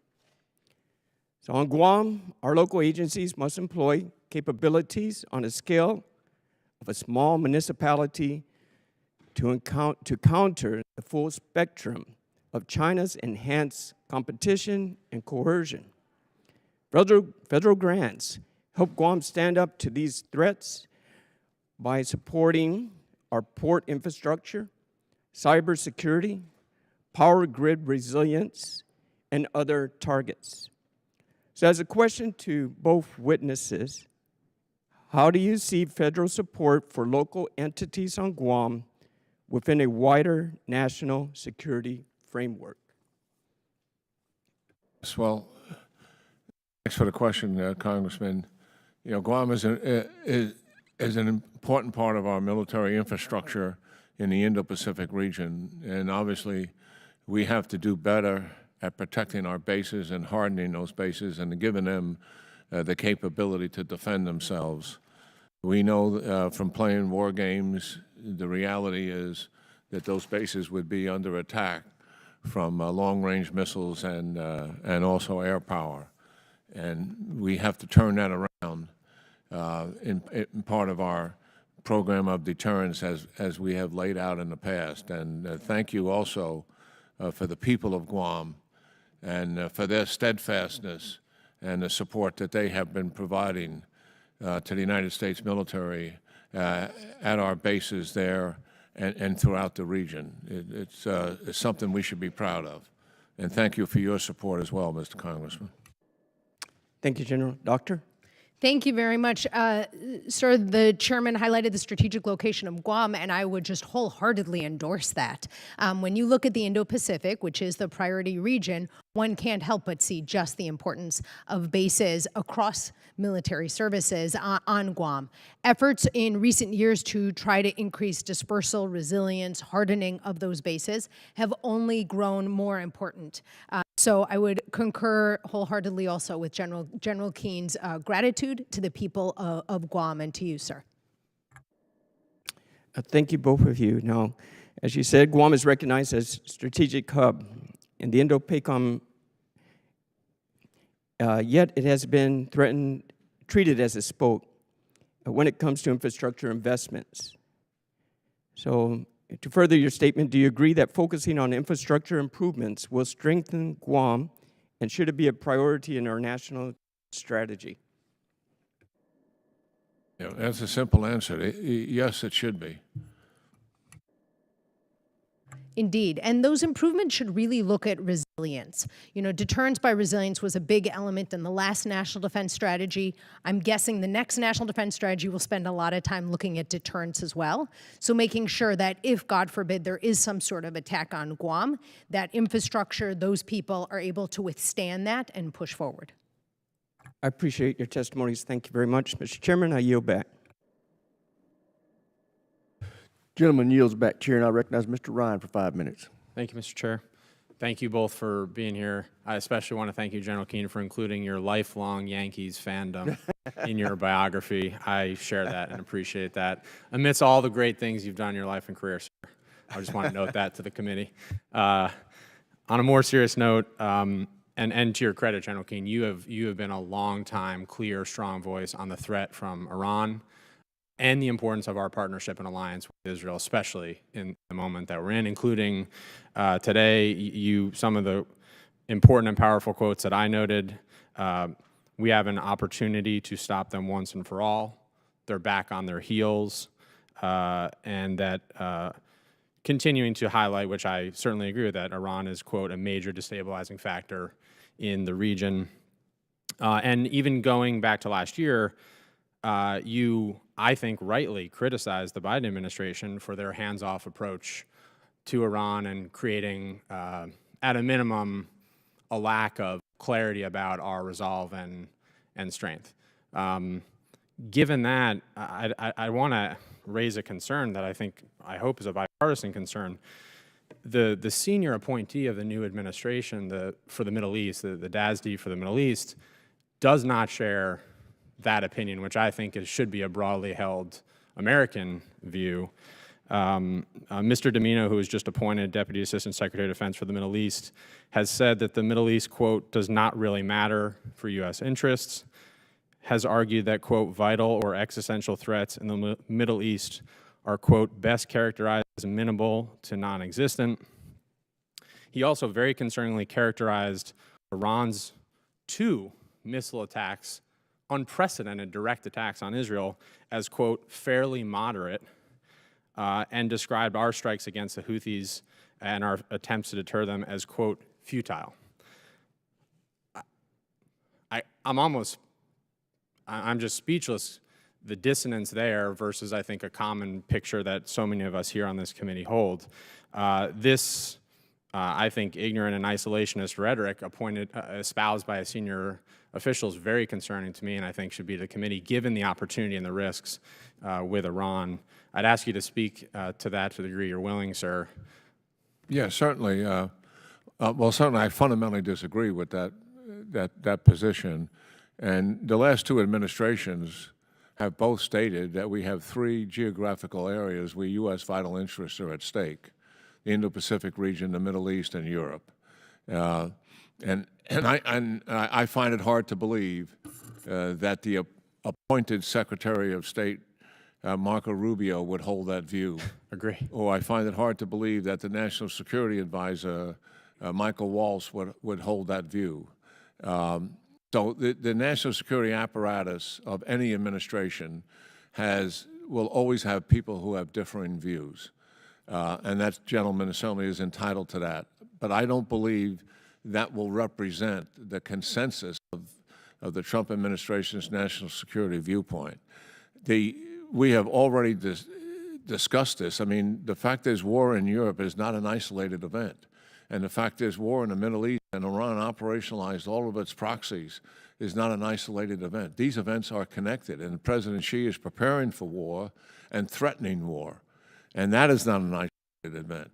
They really see an opportunity here for themselves to collectively take advantage of the United States and like-minded democracies, I think, as we all pretty much agree with here. No, and it runs totally against that viewpoint. I had not heard that viewpoint, but I disagree with it. No, I appreciate that. And I agree and have heard very different things from other, as you mentioned, senior leaders. So I just think it's important we have clarity, especially given the importance of clarity and credibility when it comes to deterrence. Limited time, I more just want to introduce this idea and build on one of my colleagues, Ms. Houlihan's point.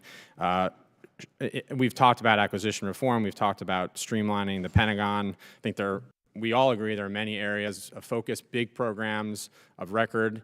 I would also note some small things like, for example, the new Secretary of Defense spending $137,000 to paint his home while we have soldiers across our force with floors caving in and roofs caving in, which was very disappointing to me. Separating that aside, if we're going to go in and do this streamlining, I think it's critical we address the security concerns of those junior staffers that Ms. Houlihan mentioned from DOJ, and the potential conflicts of interest of Mr. Musk, which I don't have time to go into, but are billions of dollars of contracts directly tied to his programs. I yield back, Mr. Chair. Thank you. I thank the gentleman from New York. Chair, and I recognize the gentleman from Virginia, Mr. McGuire, for 5 minutes. Thank you, Mr. Chairman. You know, I served in our Navy for 10 years in special operations, and I know there's some talk here today about streamlining process. And the good thing about special ops is we can open purchase, and we can get things quicker, often cheaper, and we can buy a lot of things off the shelf right now. There's talk of programs that we have to pay for 15 years because we had a contract for 15 years, but they're outdated. So I would totally agree that we need to make some decisions. Now, I agree with the chairman when he said that our weapons cost too much. It takes us too long to get them. But we are spending 2.7% of our GDP right now, which is less than we spent all the way back to before World War II. And if China has more ships than us, more airplanes than us, and everything else except submarines, there's no other way to catch up unless we increase our percentage of GDP. And so I would ask you, what are some things that we do, whether it be Congress, whether it be the president, to help us speed up the process of new technologies and getting them to the troops? And that would be for General Keane. Yeah, well, one of the things I think that would be very helpful is to let the Defense Department have considerably more access to the non-defense commercial sector. I was just at an exercise in Europe watching the Army deal with the realities of the lessons learned from the war in Ukraine. So there was a opposing force there using Russian tactics and technology, a lot of electronic warfare, and U.S. using lots of drones and other technologies. The great thing that was there reminded me of what you just referenced, Mr. Congressman, is all the contractors representing these technologies were there, listening to the troops talk to them about what needs to be done, improve this one's no good, et cetera. And it reminds me of the iterative process that Special Ops has gone through for a number of years with the close association it has. So there's much we can do now. We don't have to wait 5 years to start changing capabilities. There's capability out there that we can get into our ranks and start making changes, and the Congress can help do that. I know the Chief of Staff of the Army has been talking to many members about doing this thing and opening the aperture so he can go out and make these purchases and not have to wait for years in terms of a program of record. That changes how we do business, but it also recognizes the sense of urgency that we need to have to deal with this problem and start solving it in the near term. So I have a second question. We talk about China, Russia, Iran, North Korea, and their various sub-factions during these proxy wars. They're kind of united right now. So I think that we have these hot spots all over the world, so we are definitely under more threat today than we have been in a long time, and so we've got to be prepared. I remember Ronald Reagan talked about American exceptionalism. He talked about building a 600-ship Navy. And he inspired me to join the Navy and be part of that, be part of something bigger than myself. I don't know what the number is. We're somewhere under 300 ships now. And, and again, ships aren't always the answer, but, we can't compete with our enemies. I want to know, I have a question for both Dr. Carlin and General Keane. If somehow Iran were to get a nuclear weapon, how would that impact the region? And I guess I'll start with Dr. Carlin. And we don't have much time, but... It would be a catastrophe. It would be a catastrophe because I don't think any of us should really trust the decision-making of the Iranian regime. It would be a catastrophe because a number of countries around the region, such as Saudi Arabia, will now feel as though they need to get nuclear weapons to protect themselves. And the more countries that have nuclear weapons, the more dangerous it will be. We'll now be relying on them having responsible control. Okay, because of time, General Keane. A nuclear arms race in the Middle East is the answer. What would take place as a result of that? And it's a recipe for disaster. When Henry Kissinger was alive, he believed the most dangerous thing facing the world today was a nuclear arms race in the Middle East because it would likely result in an exchange of nuclear weapons for the first time. So I'm very much in strong support of limited federal government.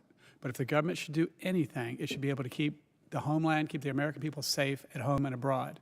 And this is the best committee I could possibly be on is Armed Services Committee. And so I've got a lot to learn. I'm glad to be part of it. But I would ask you, if we knew, we got actionable intelligence that they are going to have a nuclear weapon tomorrow, and as much as you can say in this purview, what should Israel do? What should the United States do? And I'll start with General Keane. Well, we have the means and the capability to stop that from happening. And we should do that. If it required that degree of urgency, that means a military operation. And we have the capability to do it, and also not to hurt innocent civilians in doing it. Chair, and I recognize the gentleman from California, Mr. Cisneros. Thank you, Mr. Chairman. General Jim Mattis, former Secretary of Defense during the first Trump administration, once said, if you don't fund the State Department fully, that I need to buy more ammunition ultimately. So I don't think it's a cost-benefit ratio. The more we put into the State Department's diplomacy, hopefully the less we have to put into the military budget as we deal with the outcome of approval of American withdrawal from the international scene. This hearing is about the convergence of global threats. My colleagues have discussed the importance of combating those threats posed by our competitors and adversaries, including the PRC, Iran, Russia, and North Korea.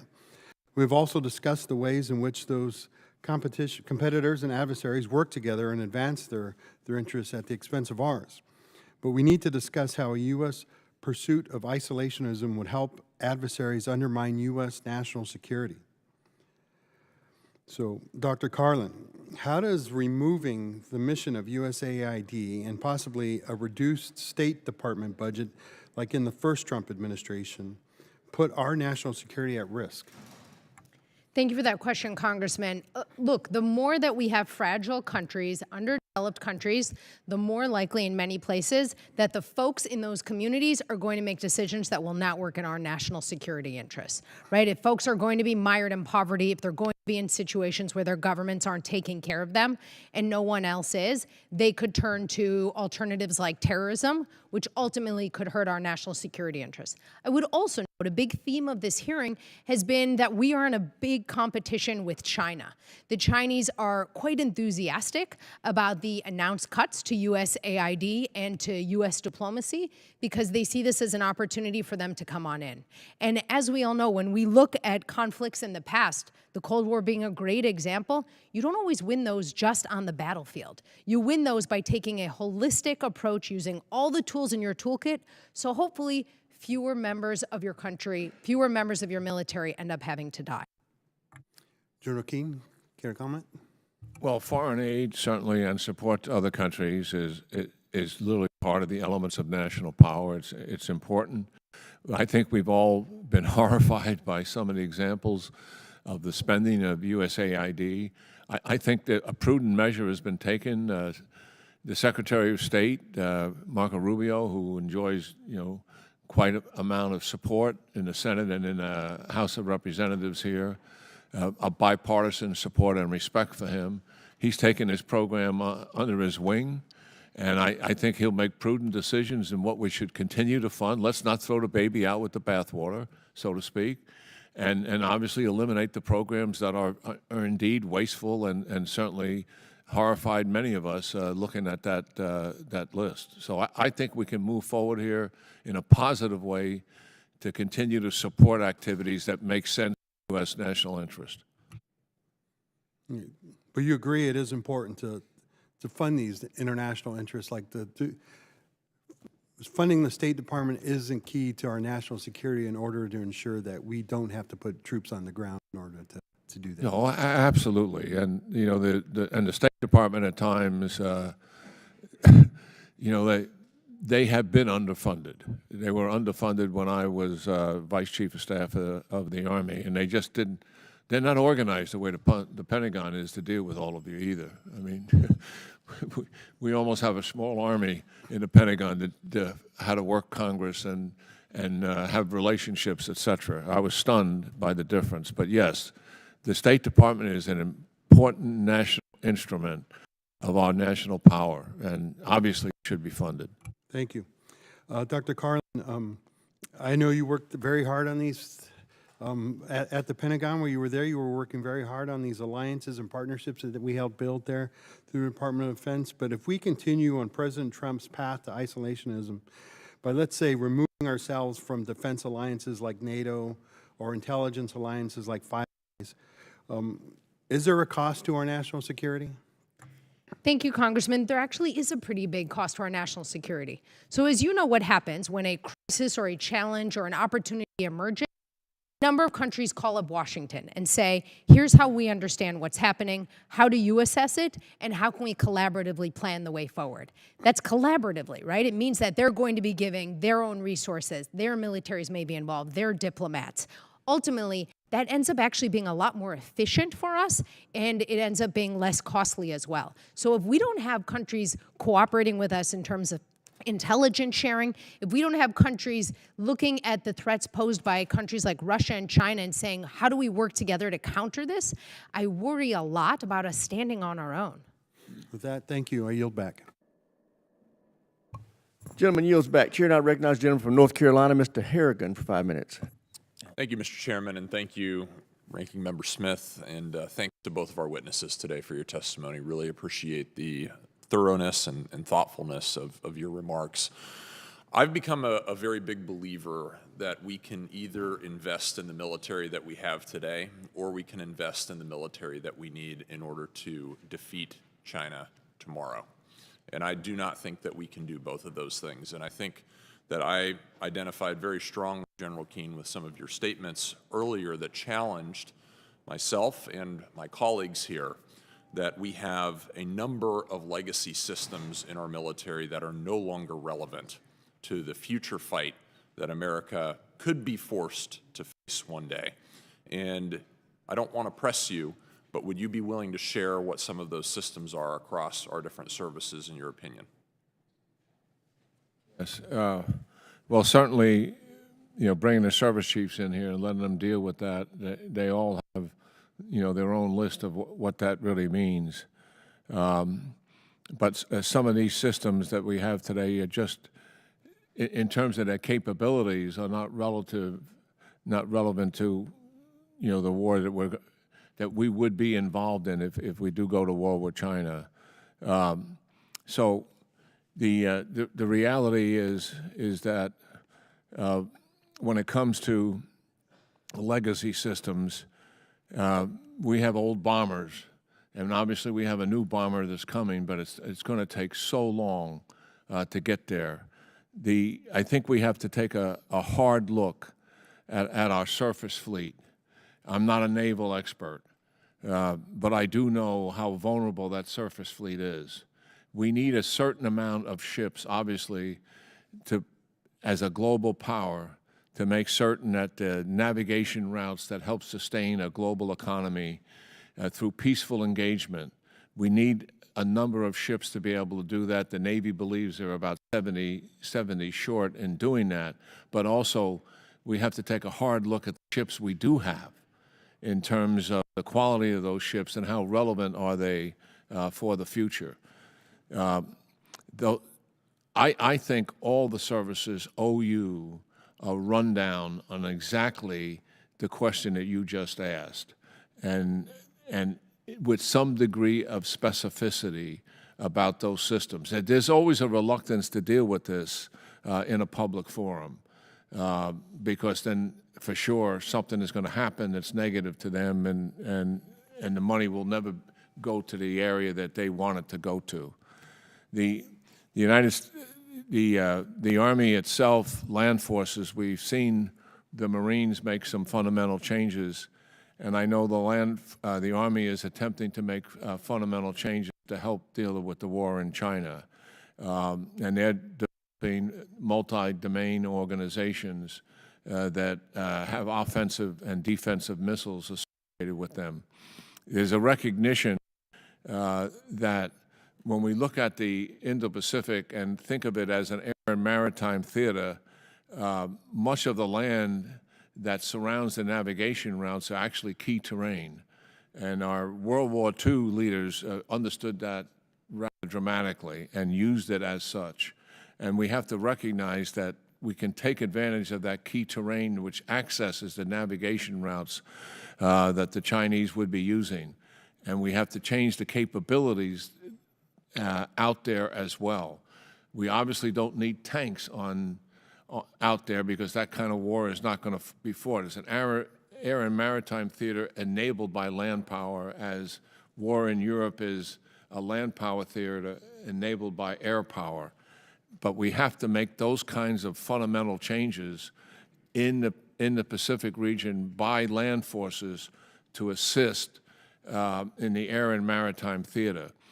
But the best answer, I think, would come from the chiefs themselves in terms of what specific programs that they really have on their chopping block, and seek your support to make the kind of changes that they need to do. I mean, they're all underwater when it comes to the budget. You know, they have major readiness issues. The Army hasn't been at the size it's at since prior to World War II. The Air Force is sitting at a 40-year low, and I already mentioned the Navy's about 70 ships short. So they need to increase in size as well as capability to be able to meet the objectives that they have in dealing with the threat. Gentleman's time's expired, and the chair now moves to another North Carolinian, Mr. Davis, for 5 minutes. Thank you so much, Mr. Chair, and to the ranking member for convening us today, and importantly to our witnesses. Thank you both for being here. Since coming into Congress for me, I've fought to make sure Ukraine in particular had the resources it needed to protect itself against Russia's unprovoked invasion. And Dr. Carlin, thank you so much for your earlier testimony.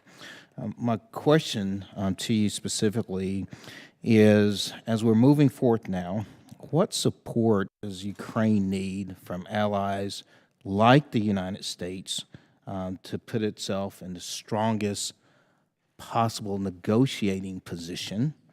And does that include, if you can speak specifically, we know F-16s are making their way to Ukraine. Can you speak towards that? And also training, pilot training. Thank you very much, Congressman. And that's exactly the right way to think about this, right? How to make sure that Ukraine's military is as capable as possible, because wars end in negotiations generally, and that's how one can expect this will come together. In terms of continued support, as you know so well, Congressman, a lot of it comes from the United States, and a lot of it comes from a number of other countries, 50-plus countries or so that are actually meeting this week with the Ukraine Defense Consultative Group, and that has traditionally been convened by the Secretary of Defense. For the first time, it will actually be convened this week by the Brits. So making sure that Ukraine has the continued support for its military is really important. The Ukrainians have a good idea of how the battlefield is changing and what can be most useful. I think in particular what we're seeing is the utility of like uncrewed systems. Frankly, I would also say U.S. advising has been worthwhile as well. The U.S. Army has used artificial intelligence to really support the Ukrainian military. Their efforts in the sky are increasing, will increasingly start to make progress in terms of the F-16 front. It just takes a while, right, in terms of that training, getting those pilots ready and capable to do so. So I would strongly recommend the United States should enthusiastically continue to participate in the UDCG, continue its assistance, and work closely with Ukraine to figure out not just what are the platforms that it needs, but what kind of training, what kind kind of advising? Because oftentimes that can be the secret sauce for their military, not just the stuff. Absolutely. Thank you. In the most recent National Defense Strategy, analysts reference the significance of pacing change, or the pacing challenges, that the People's Republic of China poses. General, a question for you today.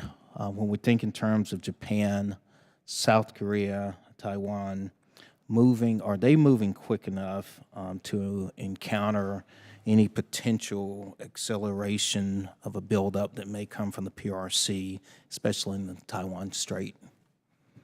Yes, I think some of that's been quite remarkable. Japan, certainly the case in point. I mean, they've turned their entire defense budget around and are completely committed to it.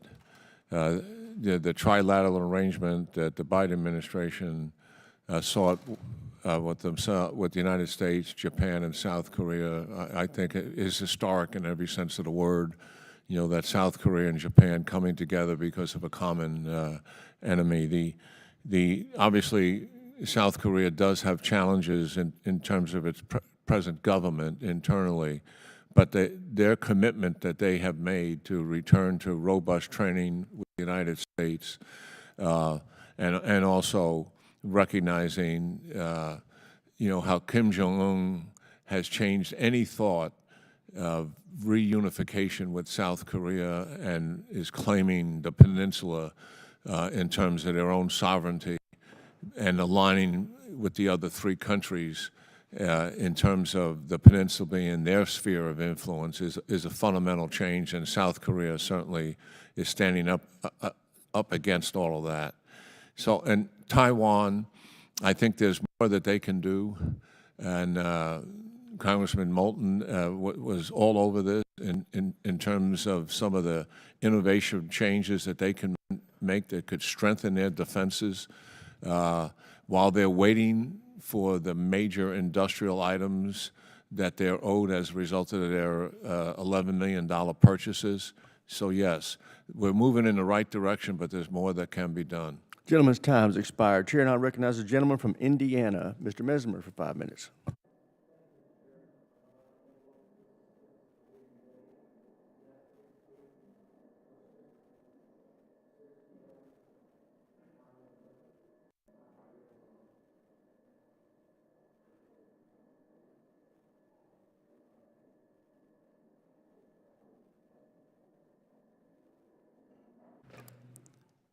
Is it now on? There we go.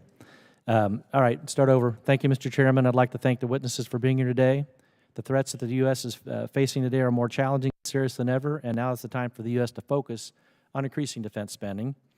General Keane, currently China has the world's leading hypersonic missile arsenal, and they continue to develop conventional and nuclear-armed hypersonic missiles, while the DoD has continued to experience setbacks. Because of this, the DoD established a hypersonic flight test bed called MACH-TB, a program that is designed to increase the cadence and decrease the cost of developing hypersonics. This program is leveraging commercial practices to rapidly scale flight testing of hypersonic technology. Could you talk about the value of having a robust testing program that would increase the cadence and decrease the cost of hypersonics like MACH-TB to support the technology maturation process for hypersonics? Certainly China has a lead on hypersonic weapons. They have deployed these weapons, so they're currently in their arsenal, and we are catching up here. But look, this is the United States, and I'm convinced we're going to get there with our own capability. And hypersonic weapons, as we all know, they are difficult to track, difficult to intercept. It's a new reality of war itself. And as they are going to be used, and the intimidating aspect of it is back in 21 when China launched a fractional orbital bombardment system and circumnavigated the globe, and we could not track that, nor would we be able to intercept it. And it would have the capability also to carry a nuclear weapon. So yeah, this is advanced technology. We're behind, but I'm convinced we're absolutely committed to get these weapons and get them deployed as quickly as possible. Okay. As a follow-up to that, over the past 4 years, the Biden administration missile defense priorities of the DoD were put on the back burner. It's great to see the Trump administration has already signaled it will reprioritize missile defense systems. General Keane, as I alluded in my last question, our adversaries are producing hypersonic systems at an unprecedented rate. How important is it for the Glide Phase Interceptor program, which is supposed to provide America's first defense against hypersonic vehicles, and also a program that Biden delayed until 2035, against the directives from Congress, be prioritized for the DoD? Well, as Secretary of Defense Hegseth has said, this is now a major priority for DoD. I mean, obviously, this committee will have to see the details of what that means as a part of the National Defense Strategy, which certainly they'll be crafting, and what are the specific capabilities that need to be there. But I think it's an absolute step in the right direction. Okay. While we're talking about missile defense, what do you see as the long-term trajectory for the Iron Dome for America executive order by President Trump? Well, I think we need to take a deeper dive in this to understand what are we really talking about here. I mean, obviously, we're not going to deploy defense missiles all over the United States. This has a lot to do with space-based technology and how do we track and how do we defend using space in a way that we're not using it today. So more work needs to be done in terms of the conceptualization of this, but in terms of the objective, in better able to protect our homeland, given the advance that hypersonic missiles and sophisticated cruise missiles that Russia at least has aspirations of that can circumnavigate the globe. These are fundamentally objectives that are worthy of conceptual study and also deployment. And we need to find out more about how we best can get at this. And I think we're in the very early stages of it right now. Okay, thank you. That kind of leads into my next question. Do you think a space-based interceptor system is needed to protect against hypersonics? Yes, and the previous administration felt the same way about that. I mean, we have to make advances in space to be able to identify, to be able to track, and then also to be able to intercept. And we don't have that capability today. Remember, all of our systems are designed to track ICBMs that are coming in the northern hemisphere from the east or the west. And with the development of these hypersonic glide vehicles that can circumnavigate the globe, they can come from any direction, and we've got to be able to identify, track, and intercept, and we don't have that capability today. Yeah. Thank you, Mr. Chairman. I yield back. Representative Crow, Colorado, you have 5 minutes. Thank you, Chairman. General, I just wanted to start with you and respond to something that you said in the opening, which I agree with. There is near consensus on a bipartisan basis in this committee that our procurement and contracting systems are badly broken, that we are wasting tens of billions of dollars on systems that are not effective, that are not efficient, that are not being fielded quick enough, that is not in the interests of our constituents and taxpayers, that we need drastic reform, and it's one of our biggest national security issues. Again, near consensus on that issue, and I liked your analogy about talking about DoD from the business frame, right? That no business would operate that way. I struggle though with squaring that with the constant asks for more money, right? Because how can we say that it should operate more efficiently and more like a business if it's wasting tens of billions of dollars and inefficient, and DoD hasn't passed an audit ever? And then we should just pump tens of billions of dollars more and increase the top line, because the DoD is a rational organization, actually. And rational organizations respond to incentives.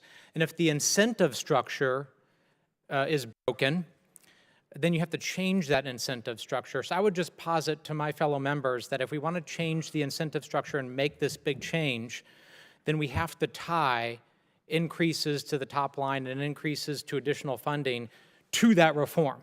That bifurcating those actually will make no sense. And because we've been debating this as long as I've been in Congress. Reform, reform, reform, efficiency.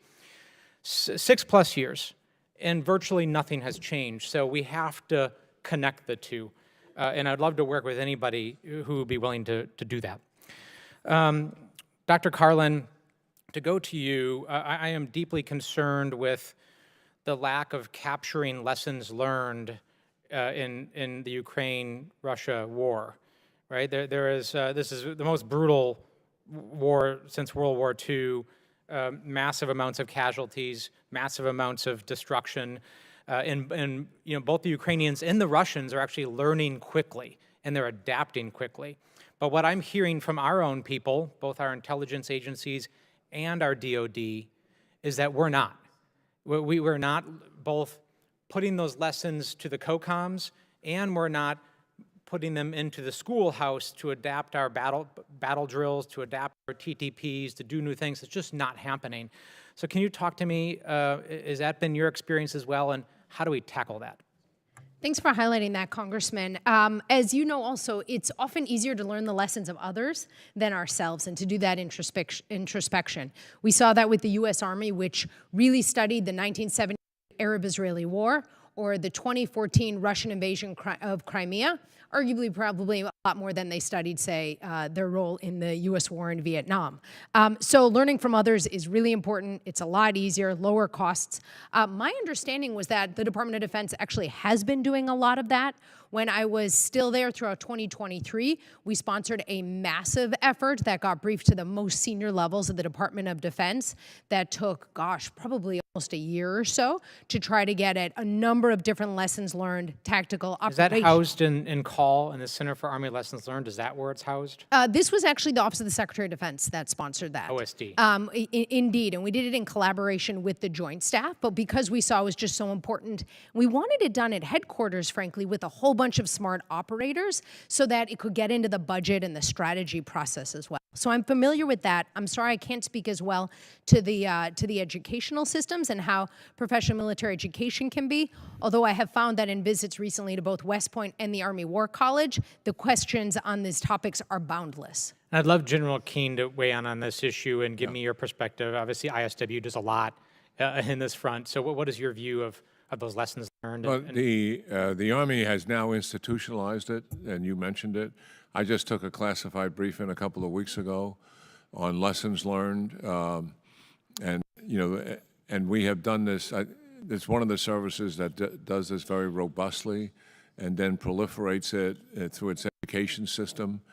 Not only did I take the briefing on the lessons learned, but what was its implications? The purpose of the briefing is, well, here's what is happening.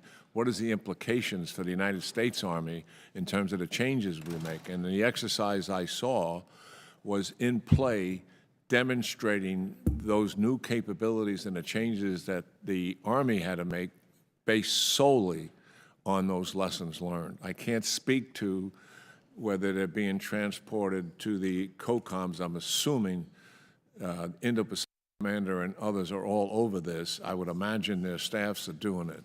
But institutionalized is the important thing here, because that's how you change the education system and the operational capabilities of the forces. The gentleman's time has expired.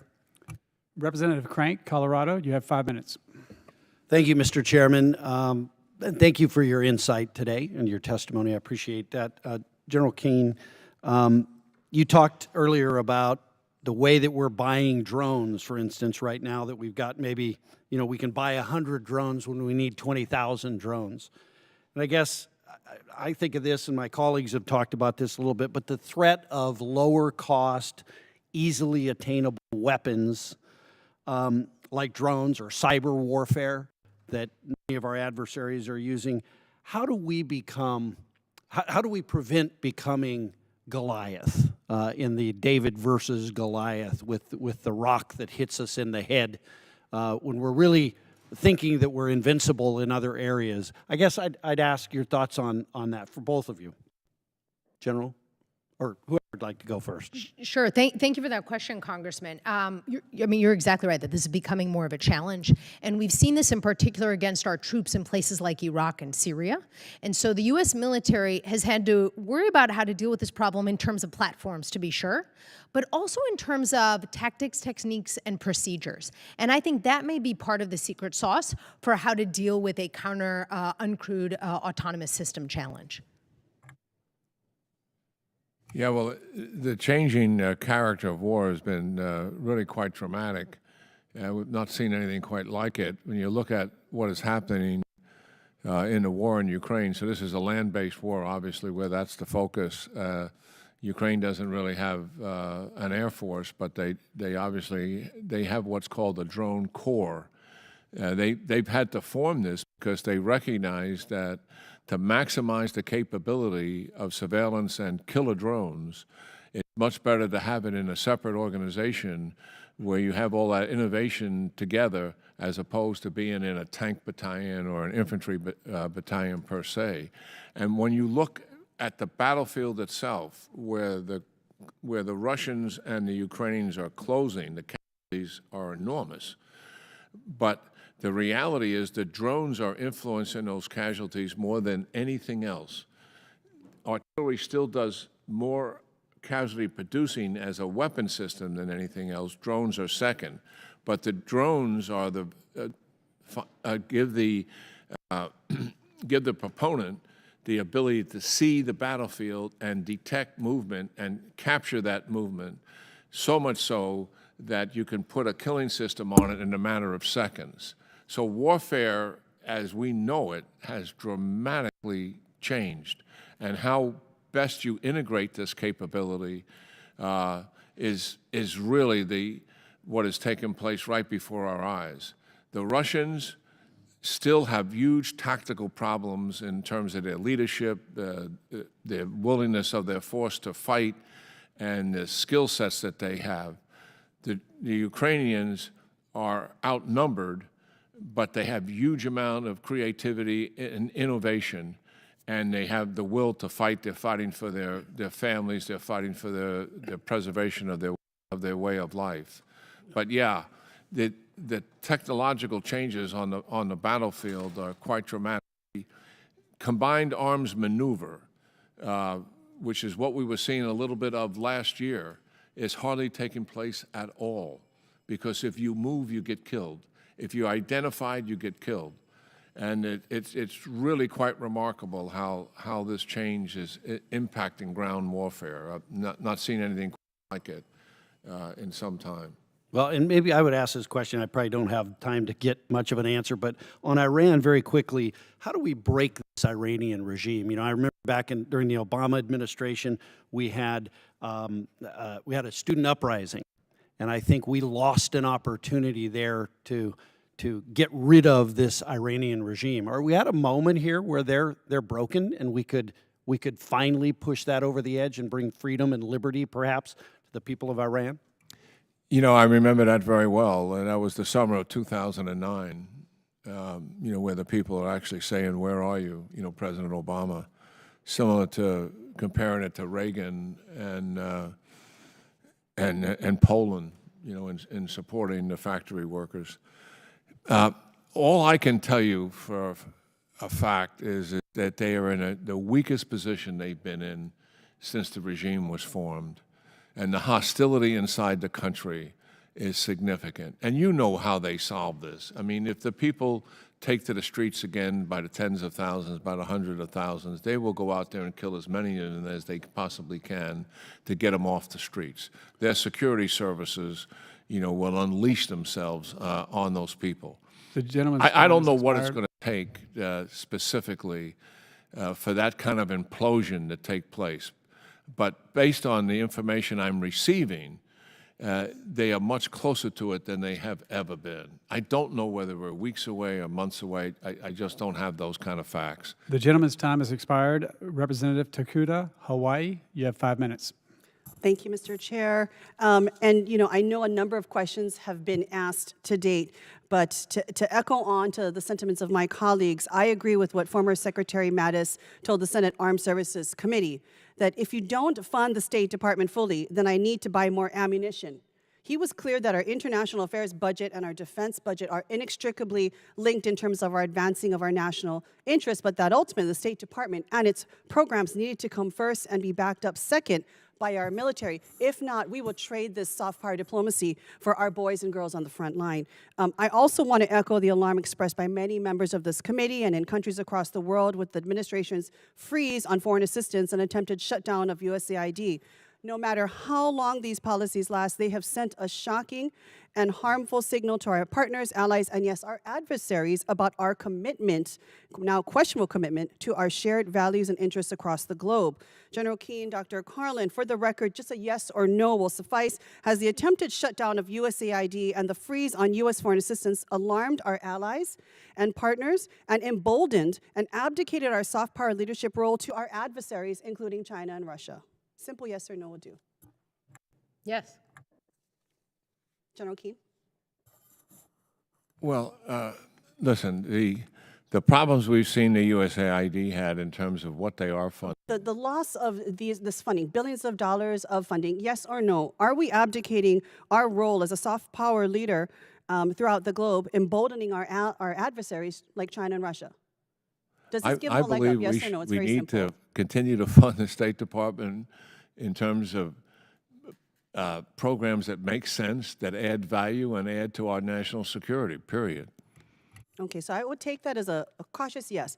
I want to focus specifically on our State Department then's funding for nonprofit organizations that work on China-related issues from outside of China. They track protests, monitor state censorship, and document ongoing human rights abuse, including those related to the Uyghur genocide.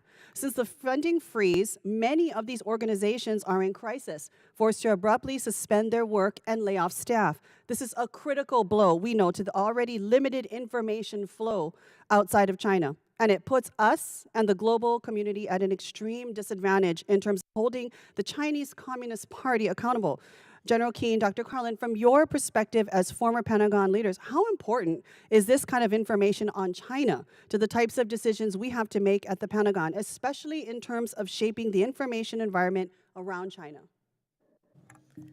Well, certainly it's important, and it's vital to have that kind of understanding going forward. But as I've said before, we need all the elements of national power applied in dealing with the threat of the Chinese Communist Party and its intent to dominate the region and replace the United States as the world's global power. All the elements of national power integrated together have to be applied robbing ourselves in of one concert tool with from our the allies toolbox. and partners. Thank you. Dr. Carlin? Congressman, I would absolutely agree with what you heard from General Keane. Look, we can always turn to the Department of Defense to solve problems. The challenge with that is they're not always good at solving certain problems, right? Development experts, diplomats are often going to be better in circumstances. Moreover, there's going to be an opportunity cost. And so if we are having the Department of Defense do things that maybe are more expensive or are not on the priority list, that will cause a problem. Just one example, right? To the extent we have pilots from the U.S. Air Force that are flying migrants elsewhere, that's actually a lot more expensive than using chartered aircraft, for instance. It also means those pilots aren't spending that time thinking about what I think much of this committee concurs with, which is the primary challenge of China. Absolutely, and I think you also agree that when it comes to being able to gather intelligence and information, we should not be limiting ourselves. But to your point, Dr. Carlin, dollar for dollar, many of these nonprofit organizations that we have funded have been amongst the most effective in giving us the intel we need from places like China. Lastly, I didn't look at the time. If I want to raise the Pacific Islands that are so geostrategically important to the Indo-Pacific region, for years, China has been making major inroads in this region, peeling away Taiwan's diplomatic allies and deepening security relations that pose major risks to our posture and operations. Last year, China regained its place as the second largest bilateral donor to the Pacific, surpassing the U.S. just again. Just this week, the Cook Islands expected to sign a partnership agreement with China. Do you both, familiar with this area, believe that when we are shutting down and suspending support to these foreign assistance programs, that we are basically abdicating and giving away the Pacific Island region, critically important to our adversary, China. So the time has expired. Thank you. If I can request that that question be sent out and responded to. Briefly. Thank you, Mr. Chair. Real brief. All right. Representative Hamada, Arizona, you have 5. Thank you. General Keane warns that the threats we face today are the most serious since 1945, and yet, as Dr. Carlin's testimony describes, we confront adversaries operating beyond the traditional boundaries of conflict across a highly integrated battlefield that spans from cyber attacks on our home front infrastructure to nuclear brinksmanship abroad from the leading state sponsor of terror, Iran. The central challenge is this unprecedented convergence of threats where rising revisionist powers are deepening cooperation to undermine American interests worldwide, while rogue regimes collude to blunt our countermeasures. Nowhere is this more apparent than the no-limits partnership between Russia and China, who support each other's territorial ambitions, while enabling weapons development that jeopardizes our overmatch.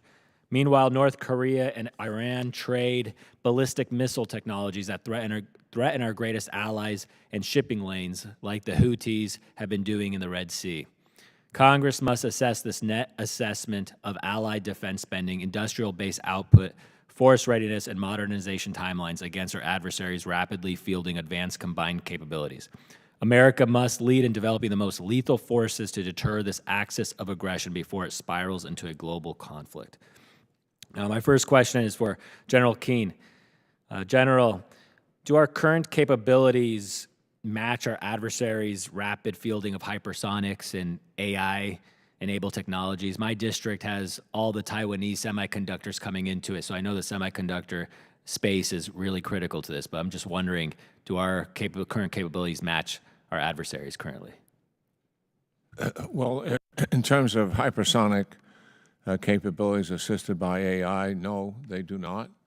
The reality is that, as we mentioned, China is ahead of us on this. They have their assets deployed, and we're still testing ours. Other capabilities, we obviously, have advances that they don't have, particularly in submarine warfare. But we have a ways to go here, and that's the reality of it. It's not just what China has managed to do is not just numbers in terms of quantity. The quality that they are producing in terms of their platforms is quite sophisticated, and it's grown in quality through the years. That's the reality of what we're doing. Our systems are excellent as well. I'm not suggesting that they're not. But there is a difference, and as I pointed out, when you get about 1,000 miles from the coast of China, the advantage moved decisively to China in terms of a military advantage that they have. Thank you, General. And this question is for both of you, but let's start out with Dr. Carlin. What are the most critical reforms Congress should prioritize to ensure a defense industrial base can sustain high-intensity conflicts across multiple theaters? Thank you, Congressman. I would just note, by the way, that in addition to looking at Chinese capabilities, it's important to look at experience, of which they have virtually none. Right? Last war they fought was nearly 50 years ago, and it didn't go so terribly well for them. In terms of what Congress can do regarding the defense industrial base, 2 things jump out. One is on-time appropriations. That gives them, and of course the Department of Defense, some sort of predictability that when we put out a strategy, going to align the resources appropriately. And then I think secondly, Congress can have some important and hard conversations with defense industry about them delivering the things they have committed to delivering in a timely manner, and then trying to figure out when things aren't looking the way that they should and need some real change, what needs to happen. Congress's leadership on the submarine industrial base is a really good example here. And if I can go back, do you think foreign military sales also is combined with this, with our defense industrial base? Because I've been hearing that some of our allies have been reducing their American military equipment and weapons and shifting other places because they're not able to get a lot of the equipment on time. I'm not familiar with them reducing, and I actually used to oversee all of our foreign military sales throughout most of the Biden administration. That process has gone much faster than it used to go, the technical aspects of that process. Not least that's thanks to lessons learned from Ukraine and then from assisting Israel post the October 7th attacks. So usually folks want U.S. Military platforms. They're oftentimes the best. I think one challenge can just be there are so many customers, it becomes an issue of prioritization. All right. I yield back. Representative Tran from California, you have 5 minutes. Thank you, Mr. Chair. I welcome and thank the witnesses for being here. Dr. Carlin, I am a big proponent that our military's greatest asset is its people. Additional funding, weapon platforms and equipment, and even the most sophisticated capabilities are meaningless without a robust and cohesive fighting force. Each of the military services are facing recruiting challenges amid a disinterested recruiting market and other factors. My question to you is, what solution would you offer to overcome the current recruiting challenges facing our military today? Okay. Thank you for that, Congressman, and I wholeheartedly agree with you. Our people are our secret sauce, absolutely. So there have been these recruiting challenges over the last few years. We saw last year or so that those are starting to turn a corner, for example, with the Army. And I think the Army is a really interesting model here. They've set up some different ways for folks to join where they've been able to get some of that training, get some of that education, so then they are kind of have those capabilities that are needed to really be successful soldiers. So I think that's one important piece. Another broader piece, frankly, is trying to bridge the gap between those who serve in the military and the American public, right? This is a gap that has really grown into a gorge. It's not least because 0.5% of Americans serve in the military, and folks who serve are often going to be on these kind of big sprawling bases rather than spread out around the country. So really kind of upping the recruitment effort in spots where folks don't have a lot of interaction with folks in uniform and trying to incentivize that interaction to just lower those barriers so all Americans understand here's what it means to join the military, here's what a day in the life of someone who serves looks like, and here's why you might want to consider it.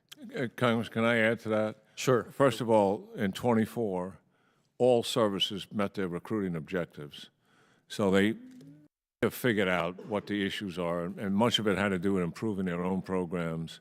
And I think the Army had a pretty innovative program in dealing with people who couldn't pass the armed forces test. And they didn't teach the test to them. What they wound up doing is teaching arithmetic, I call it, all right, and reading to people because they're coming out of education systems in the United States that are wanting. The second thing, get to your point about people, our retention, all services retentions are almost at record levels, which tells you that the people who are serving are getting a meaningful and purposeful experience that they value, and the degree of satisfaction is high. My concern about it, having spent 20 months looking at the National Defense Strategy and the services applying that strategy, is we're so much smaller than what we should be. We're asking, but the requirements are going up given the threats we've been discussing here today.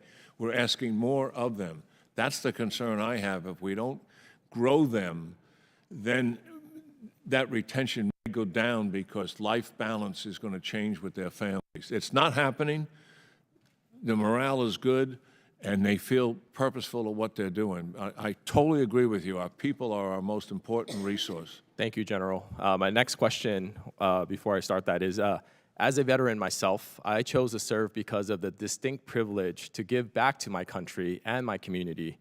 Yet recent actions by this administration to attack members of the military and undermine efforts to be more inclusive are harming the sanctity of service and threaten the lure of service for potential recruits. What impacts do you believe President Trump's recent actions to abolish DEI efforts within DOD will have on our ability to adequately recruit and retain new talent? Dr. Carlin. Look, our military, as you know, Congressman, is stronger when we have different types of folks serving in it, right? Folks with different backgrounds, different experiences from different parts of the country, and where they feel like this is an environment where they can thrive. We have a ton of evidence that that is the case. I'll just give you one data point, which is about 20% or so of our active duty force is women. They are playing critical roles throughout the U.S. military. And so when we have an environment where folks maybe feel like not everyone has those opportunities, it ends up inhibiting the terrific kind of capabilities that is the U.S. military that, again, sets the U.S. military apart from our competitors like China and like Russia. Thank you so much, Dr. Carlin. I, for one, am deeply concerned that the president's attacks on the service members will have a chilling effect on recruitment. Later today, I will be sending a letter with some of my colleagues on HASS challenging the decision to disband certain cadet clubs. The gentleman's US time has Military expired. Academy at West The Point. chair now recognizes himself for 5 minutes. I wanted to really talk about naval policy, sir, but I got to clear up some things. First and foremost, I want to welcome the vast majority of my Democrat colleagues to the Doge Caucus because they want to streamline the acquisition process. So you're all welcome. We get together twice a week. Ma'am, I understand your experience in Djibouti. I lived there, and I served there, and my experiences there are remarkably different than your testimony. And USAID is essentially paying tribute around the world like we did to the Barbary pirates. And that's why they need to be completely defunded and rebuilt from the ground up. So Thomas Jefferson did not want to get us involved in foreign conflicts, but he did on purpose because he didn't want to pay tribute anymore. And the Barbary pirates were taking our citizens and allies hostage and selling them into slavery. So let's just remember that. And also, ma'am, I would ask you, Dr. Carlin, have you ever been sitting down in a wadi somewhere and surrounded by the Taliban and have an A-10 come over and rip off some 30 millimeters and save you and your friends' lives? I'm going to guess the answer is no. So when we're talking about these legacy systems, we have to understand that A-10 platform has saved countless of my Navy SEAL brothers, Special Operations Forces around the world, and General Purpose Forces. So let's not just throw that out. General Keane, I want to personally welcome you home from Vietnam. And your service is remarkable. And if no one's told you that, I'm going to tell you that now. And our experiences were very similar. My generation fought Afghanistan. I fought in Afghanistan and Iraq and in the Horn of Africa. Bosnia-Herzegovina was my first conflict. And we just have to acknowledge the fact that we have the most highly educated and powerful military in the history of the planet, and we have not won a war in 80 years. That's what you and I have in common, sir. And part of the problem is, Ms. Carlin, you're representing academia essentially here, is that. There's a great book, if you haven't read it, it's called Best and Brightest. It's published in 1972. We haven't learned. We simply have not learned. We didn't learn from Vietnam. We didn't learn from Afghanistan. We didn't learn from Iraq. And I'm very, very concerned that we're stumbling our way back into another one of these conflicts by not focusing on the most important thing we can, and it's the first soft truth, that humans are more important than hardware. And when we focus on a lot of these systems are critically important, but we have to understand, at the end of the day, we have to have a group of people that are willing to go into a room and shoot somebody in the face. And that's what wins a war.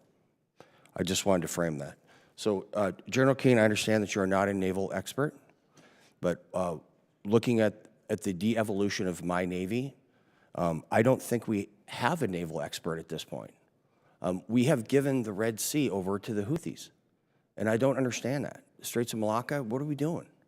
So, General Keane, if we remember that humans are more important than hardware, what do you think you, as a recognized expert for decades in military leadership, what can we do to reshape the most important piece of this puzzle, and that's the human? Well, using the example that you're describing, I mean, it's our unwillingness to confront the adversary that permits this, disaster going on in the Red Sea and the Suez Canal. I mean, just think about this. We have had anti-ship ballistic missiles fired at Navy warships. When's the last time that's happened? That's never happened. It's never happened. And it has happened recently. And what did we do about that? Not much of anything. So, General, I have And to we say- were in seconds. There were 300 people on that ship. Right. That We would have were been in seconds of that ship exploding. correct. So, General Keane, I'm sorry, I don't mean to interrupt, but I just have a very limited time. My colleague, Mr. Jimenez, asked you a question, Ms. Carlin, about risk aversion. And what he was referring to is our naval officers and many of our military officers have become careerists. And I'd say that's why we lost Vietnam, that's why we lost Afghanistan, that's why we lost Iraq. So when our general officers and our field grade officers are focused more on their career than they're accomplishing the mission, which is protecting our citizens and our allies, we lose. And until that changes, we will never win another conflict again. My time has expired. Mr. Sorensen from the great city of Illinois is recognized for 5 minutes. Thank you to the gentleman, Mr. Chairman from Wisconsin. Good morning, all. Welcome to our witnesses. General, thank you for your great service to our nation. Dr. Carlin, thank you so much for giving your insight and speaking truth. As my first hearing as an armed services member, let me tell you what an honor it is to be sitting in this chair today. My district is central and northwestern Illinois. It's home to the Rock Island Arsenal, our Army's first Army headquarters, also the 182nd Airlift Wing at Peoria. I'm proud to represent the men and women at these entities, both uniformed and civilian, and the work that they do to support our national defense interests at home and abroad. In your written testimony, you both discussed the importance of our defense industrial base and how critical it is to counter Russia and China's growing influence and aggression. Before diving into my questions, I'd like to touch briefly on the importance of our organic industrial base and the work at the Rock Island Arsenal.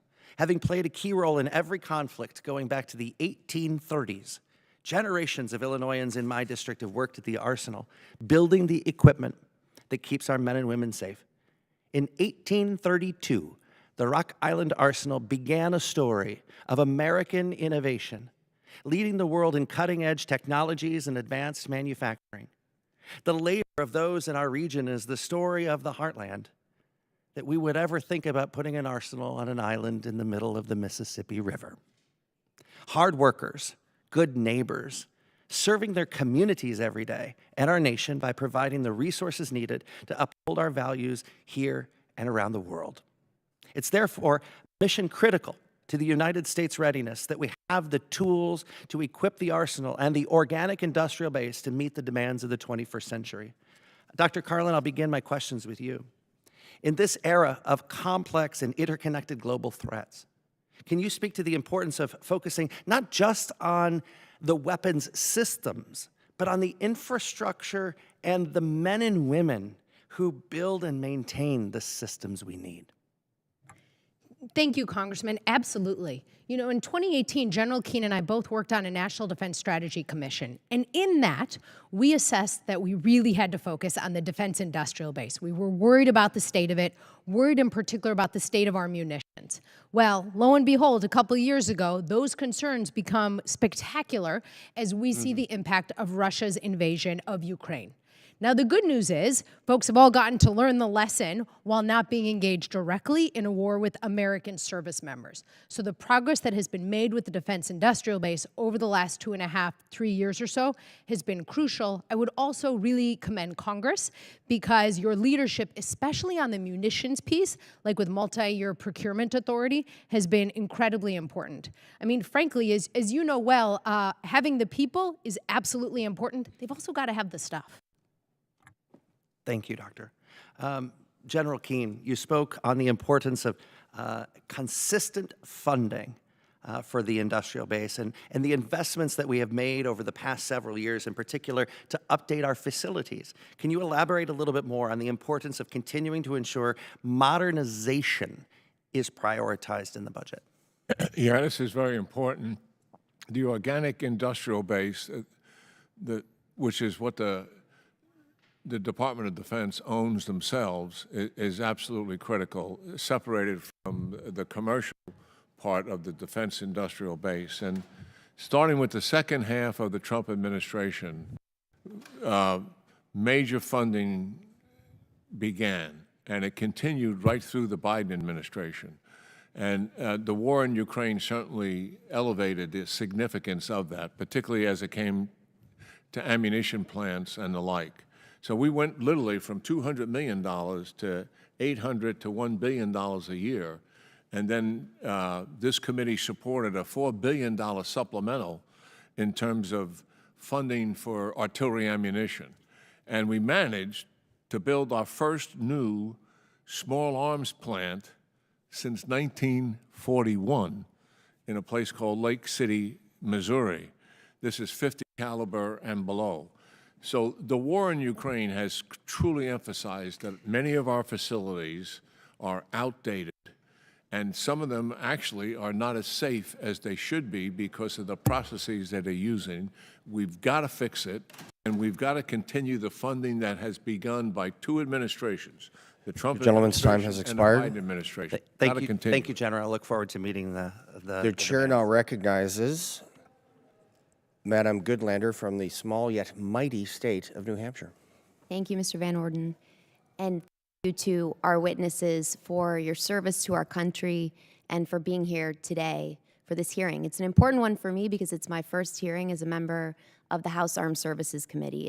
It's truly the honor of my lifetime to represent the state I love so much, small but mighty indeed, the state of New Hampshire, in the People's House. And at a time of great division in our country, I am so excited to be serving on this committee and proud to be doing so, because when we don't agree on a lot of the time, but today we've agreed on several core things, and how refreshing and hopeful is that? One of the through lines in the work that you've both done in your many years of service to our country and in our conversation this morning has been the imperative of a defense industrial base that is prepared to meet the moment, an American defense industrial base that is innovative, that is nimble, responsive, and competitive. And you've pointed us to some important things that we can do here in Congress, including on-time appropriations and a return to normal order, which is a huge priority for me. But you've also both pointed to a really important fact, that in 1991, we had 51 primes. Today, we have 5. We've seen incredible consolidation in our defense industrial base, just like we've seen consolidation in industries across the American economy. General Keane, you wrote in your written testimony something I couldn't agree with more, that American democratic capitalism can outwork, outwit, and out-innovate China's state capitalism.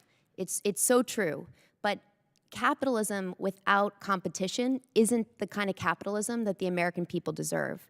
So I want to ask both of you, starting with you, Dr. Carlin, how has consolidation in the defense industrial base undermined American military readiness? Thank you very much, Congresswoman, and I wholeheartedly agree with all those points you highlighted.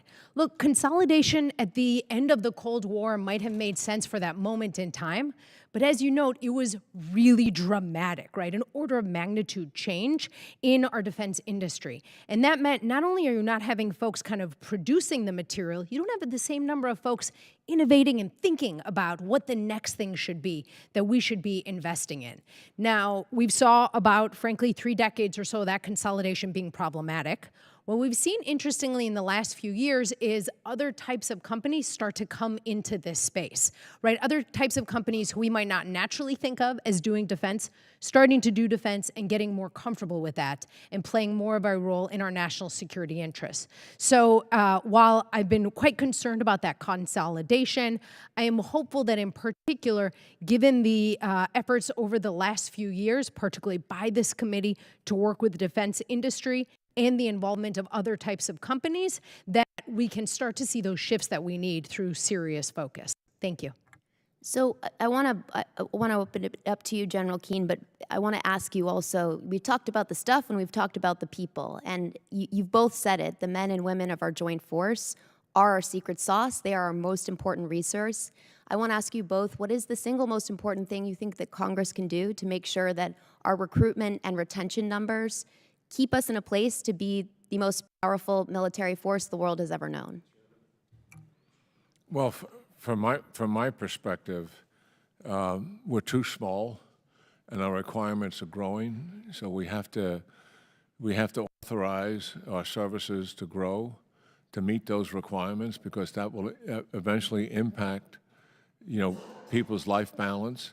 Look, war breaks out, the mission comes first, and families are a distant second. That's just the way it is. But when we're at peace, services, families are trying to find some kind of life balance. And the force I see out there is being stressed because the requirements are climbing. So we've got to grow that force so there's the life balance truly is there for them. I don't want to be negative about how that force today feels about themselves. They feel very good about themselves. Their sense of satisfaction about what they're doing is high. And the number one indicator of morale in the service is retention rates. And ours are almost record-breaking. So we should feel good about that, and this committee should feel good about some of the funding that's taken place to help that. More needs to be done, as we've stated. In my final 3 seconds, I think something we all agree on also, should the Pentagon be subjected to a full audit? The Pentagon, all parts of our government, should be able to go through an audit and pass an audit. It's responsible to American taxpayers. The gentlelady's time has expired. The chair now recognizes Mr. Weinman from Virginia for 5 minutes. The chair now recognizes Mr. Fallon from the great state of Texas for 5 minutes. Thank you to our very experienced chairman. Thank you. Appreciate it. Guy. You got to give him a little grief, General. He's a Navy SEAL, and an Air Force guy, Army. General Omar Bradley said, I'm sure you heard, tactics are for amateurs and logistics are for professionals. And I think we, given the daunting task of World War II, did a pretty good job with logistics on the fly for those almost 4 years. And then we seem to have lost lessons learned in Korea. And so I wanted to just ask you, obviously contested logistics in Indo-PACOM, AOR is a topic of great debate. In your view, what has the U.S. done or should do to secure and expand the access in the region? Well, the reality is a number of changes I think need to be made, certainly. Our World War II bases, which we're pretty much relying on, they are all vulnerable to China's attack. Long-range weapons, air power. We have to harden them, but we have to, and the Air Force is moving in this direction in terms of establishing expeditionary bases that they can set up in a number of days. And we need to present that kind of a problem to the Chinese. In other words, it complicates their problem. And expeditionary bases, we have to, and then we have to make certain that those bases are also defensible. So yes, what the Chinese are trying to do is deny us access. And the other thing that we know, if we move our surface ships, and if there's validity in war games, and I think there are some validities, I don't think war games are an end in themselves. What I get out of it is not so much who wins and loses, but what do you learn about your own capabilities, what works and what doesn't work. And our surface ships are very vulnerable. That is the reality, and it's not going to change in the near term. But our submarines are absolutely very effective, and we can use submersibles and above-the-sea autonomous vehicles as well, not by the hundreds, but by the thousands, to make certain that we're imposing cost. And that gives us access.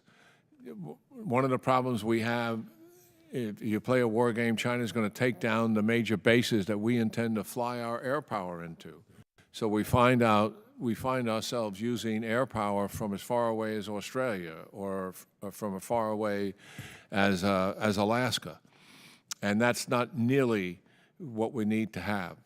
So yes, deny access is the asymmetric warfare that China is imposing on us. But given the technology that exists, given the willingness to change the strategy and the operational concept, I believe with some imagination, we can break down that denial of access that we have and begin the kind of penetration. What we're not talking about defeating China here.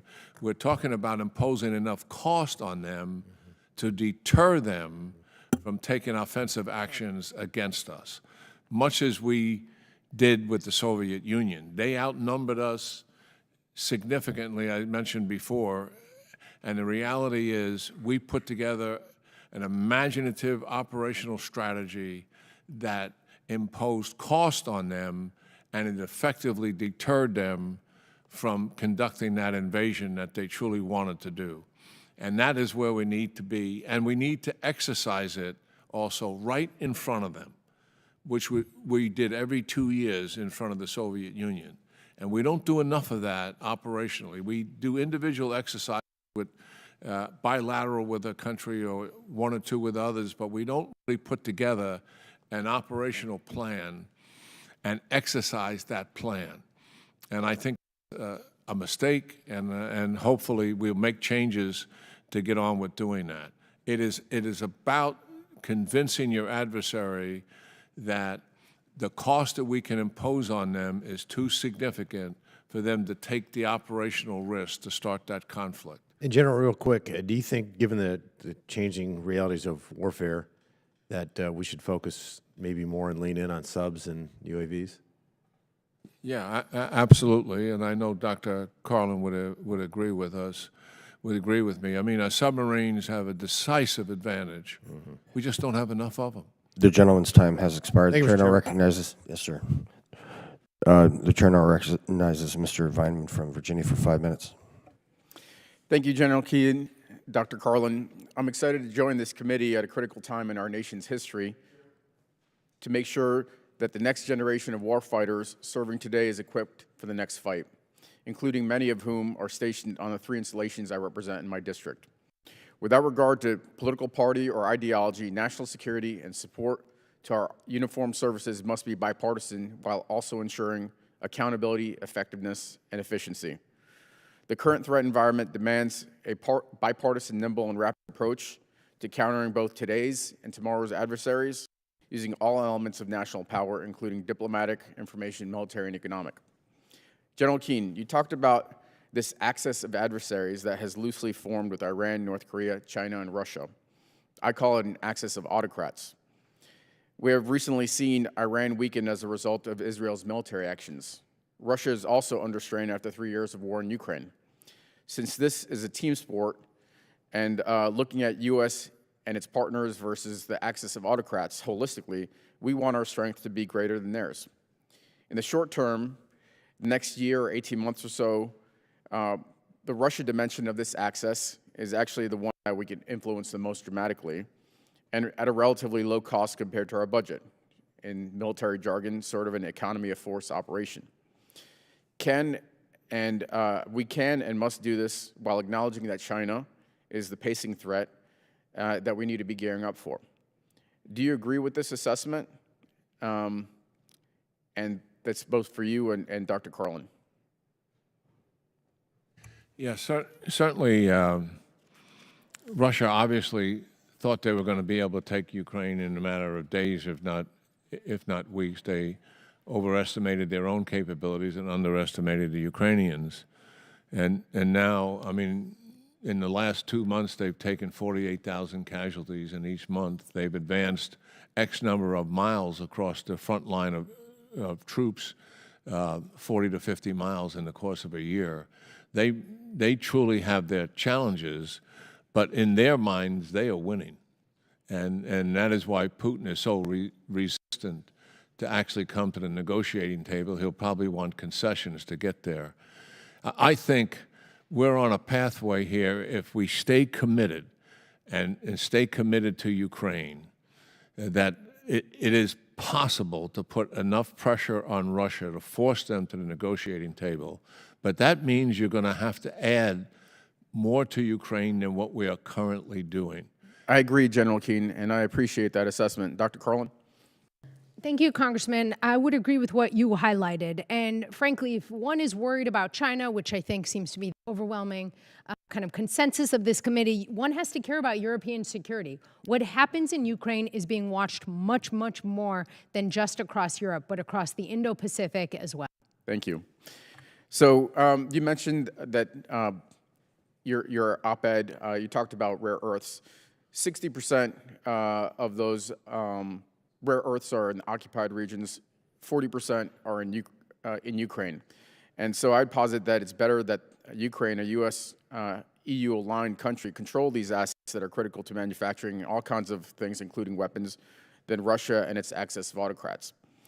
General Keane, let's sort of drill down from the strategic to the operational tactical. We already talked about drones and the utility of drones and how important they are to the next battlefield.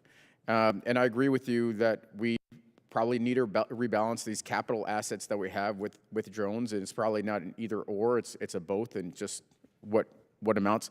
So in your testimony, you said services need congressional relief to purchase large quantities of drones from these non-defense commercial sector that are outside of a program of record. Are you familiar with prior examples where Congress has provided this authorization? And 20 seconds or less, because I want to give each of you a chance. No, I'm not aware of it. I mean, my information comes from the Army Service Chief and his desire to do just that.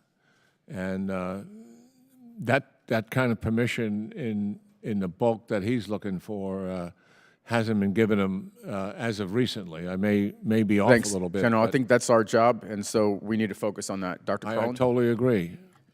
I would just add that it really is worth looking at U.S. Special Operation Command Special Authorities for Acquisition, because they have managed to, in many examples, move much more quickly, more deftly, more innovatively. The gentleman's time has expired. The chair now recognizes Mr. Higgins for 5 minutes.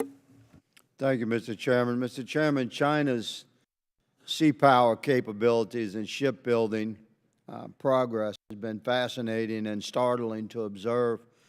General Keane, you stated in your testimony that autonomous above-water vessels and below-water submersibles begin to close the gap between where we are as the defender of the free world and the responsibility of this committee to provide the Pentagon with what it needs to prevent and dominate any looming military conflict, particularly regarding autonomous vessels for the Navy. It seems to me, as an American who loves his country, and I'm watching what happens, and the system doesn't seem to be functioning very well. You know, the amount of money that we're spending versus the product that we're actually deploying for our war fighters, there seems to be quite a gap.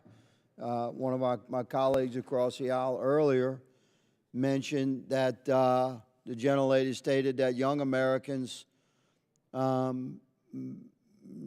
studying DOD books can't possibly be counted on to explain DOD expenditures. Well, let me say the DOD has failed 7 audits. Seemed like us old guys not doing too well either. Perhaps we should give an opportunity to the new administration to examine these books and track this money. And as a Congress, we have to do a much better job on communicating very well with the Pentagon's frontline requirements. And to that, General Keane, I will ask you to address the autonomous vessel requirements. How do you envision our immediate response? You stated that U.S. leaders experimented with new technology to determine what worked best and produced those quickly during the Cold War. What can we do? How would you speak to that? How Congress can move to encourage the Pentagon and the existing process to embrace a new paradigm of what we face? Yes, well, the Pentagon is very much aware of the lessons that have been learned in the changing character of war as a result of Russia and Ukraine on the battlefield, and applying those not just to land warfare, but to sea warfare. The Indo-Pacific commander, Admiral Paparo, is moving in this direction, and he is breaking from the past and moving in a direction of what I just described as more autonomous vehicles both above and below the surface. And that makes all the sense, because that is how you overcome the asymmetric, successful strategy that China has been applying to deny us access to their military capabilities that are on their mainland. And that is how we deter them if we put those military capabilities. Precisely. I concur. In my remaining time, I'd like to get your thoughts on, you said something I felt was quite courageous earlier. You said you would not recommend going to 5% of GDP expenditures without reform with the current process that we're talking about right now, the way we spend money. And how does that tie in? It seems to me that we could immediately, quickly move into autonomous production for land vessels, sea vessels, undersea vessels, and aircraft to help us close the gap, and that it would be far more affordable. We could make the corrections of the way we're spending American treasure and what the lethality level of our military forces are, what power we can project worldwide. It seemed like the bang for the buck right now is in autonomous vessels. Would you concur? I absolutely concur, and there are service chiefs that are right on top of this. Combatant commander in the Pacific is, yes, you can get a lot of capability for considerably less funding than what it takes to build a major platform. But we got to get on with the reform as well. And look, if we're going to open our books to young business guys as opposed to old business guys, as mentioned by one of the Congress people who had objected to it, I mean, what are we intimidated by? Right. Let's have someone look at this thing. Maybe true. We've been looking at it for years, and we don't have very good answers. Maybe true. Thank you. Mr. Chairman, my time has expired. The gentleman yields back. The chair now recognizes Mr. Bell and simultaneously offers my deepest condolences for your City Chiefs, sir. Thank you, Mr. Chair, Ranking Member, and also Vice Ranking Member Davis. I believe this is your first hearing in this role. Congratulations. And it's also my first hearing on this committee, which I'm very proud to serve, not only in this committee, but also my district back home in St. Louis. In a time where political influence is increasing worldwide from adversaries like China, Russia, and others, the United States must utilize all of its resources to ensure we remain a global force and counter these threats. Countering our adversaries and protecting our national security will require a multi-pronged approach that also focuses on our defense intelligence capabilities. This includes the work of support agencies within DoD that aid in our security efforts, the National Geospatial Intelligence Agency, West, which is located in my district in St. Louis, is one of those agencies. And just for time's sakes, quickly, Dr. Carlin and General Keane, can you talk about NGA's important role in supporting our forces everywhere in the globe? Thank you, Congressman. Simply put, it's critical, right? NGA has consistently helped, as I've worked for 6 secretaries of defense. I'm guessing General Keane will say something quite similar in helping us understand what the threats are on the horizon, what the threats are that we are countering today, and how we can best counter them. I associate myself completely with Dr. Carlin's comments.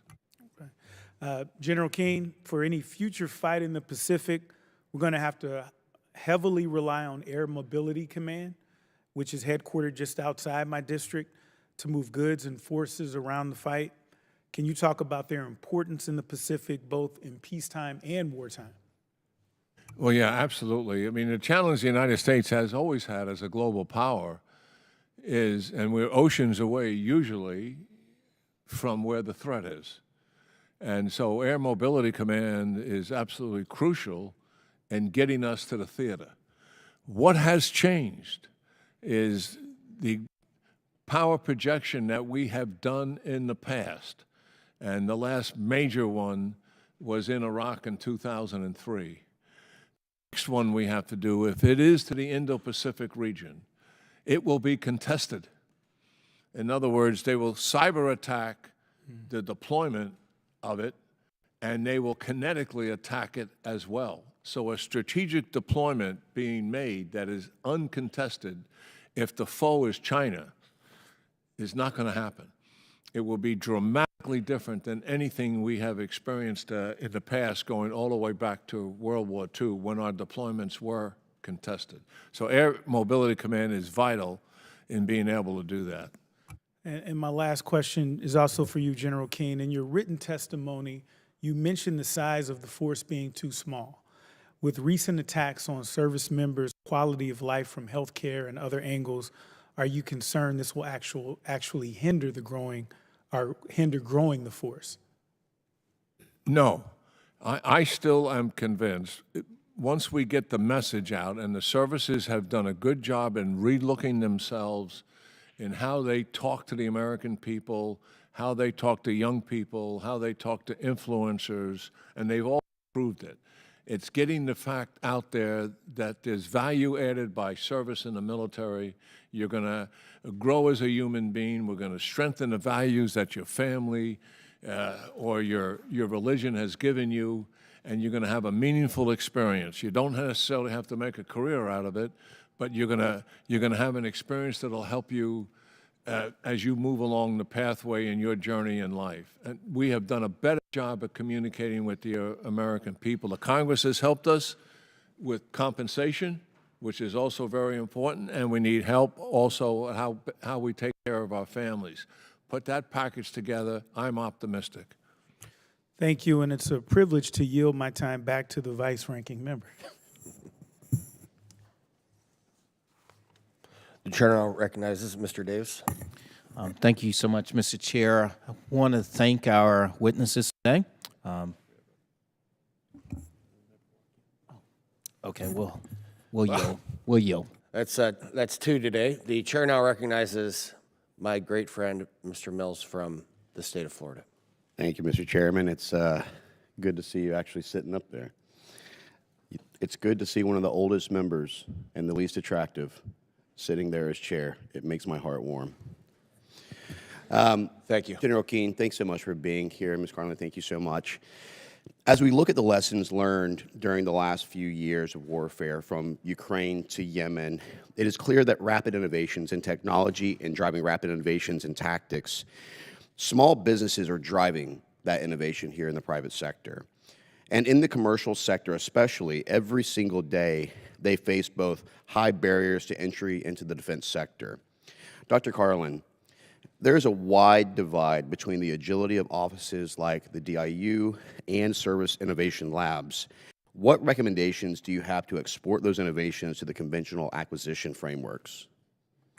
Thank you, Congressman. Absolutely, there are these barriers to entry, and we see that not least because of this massive consolidation that happened with our defense industry base. So a couple companies got really, really good at figuring out how to crack the code of the Department of Defense.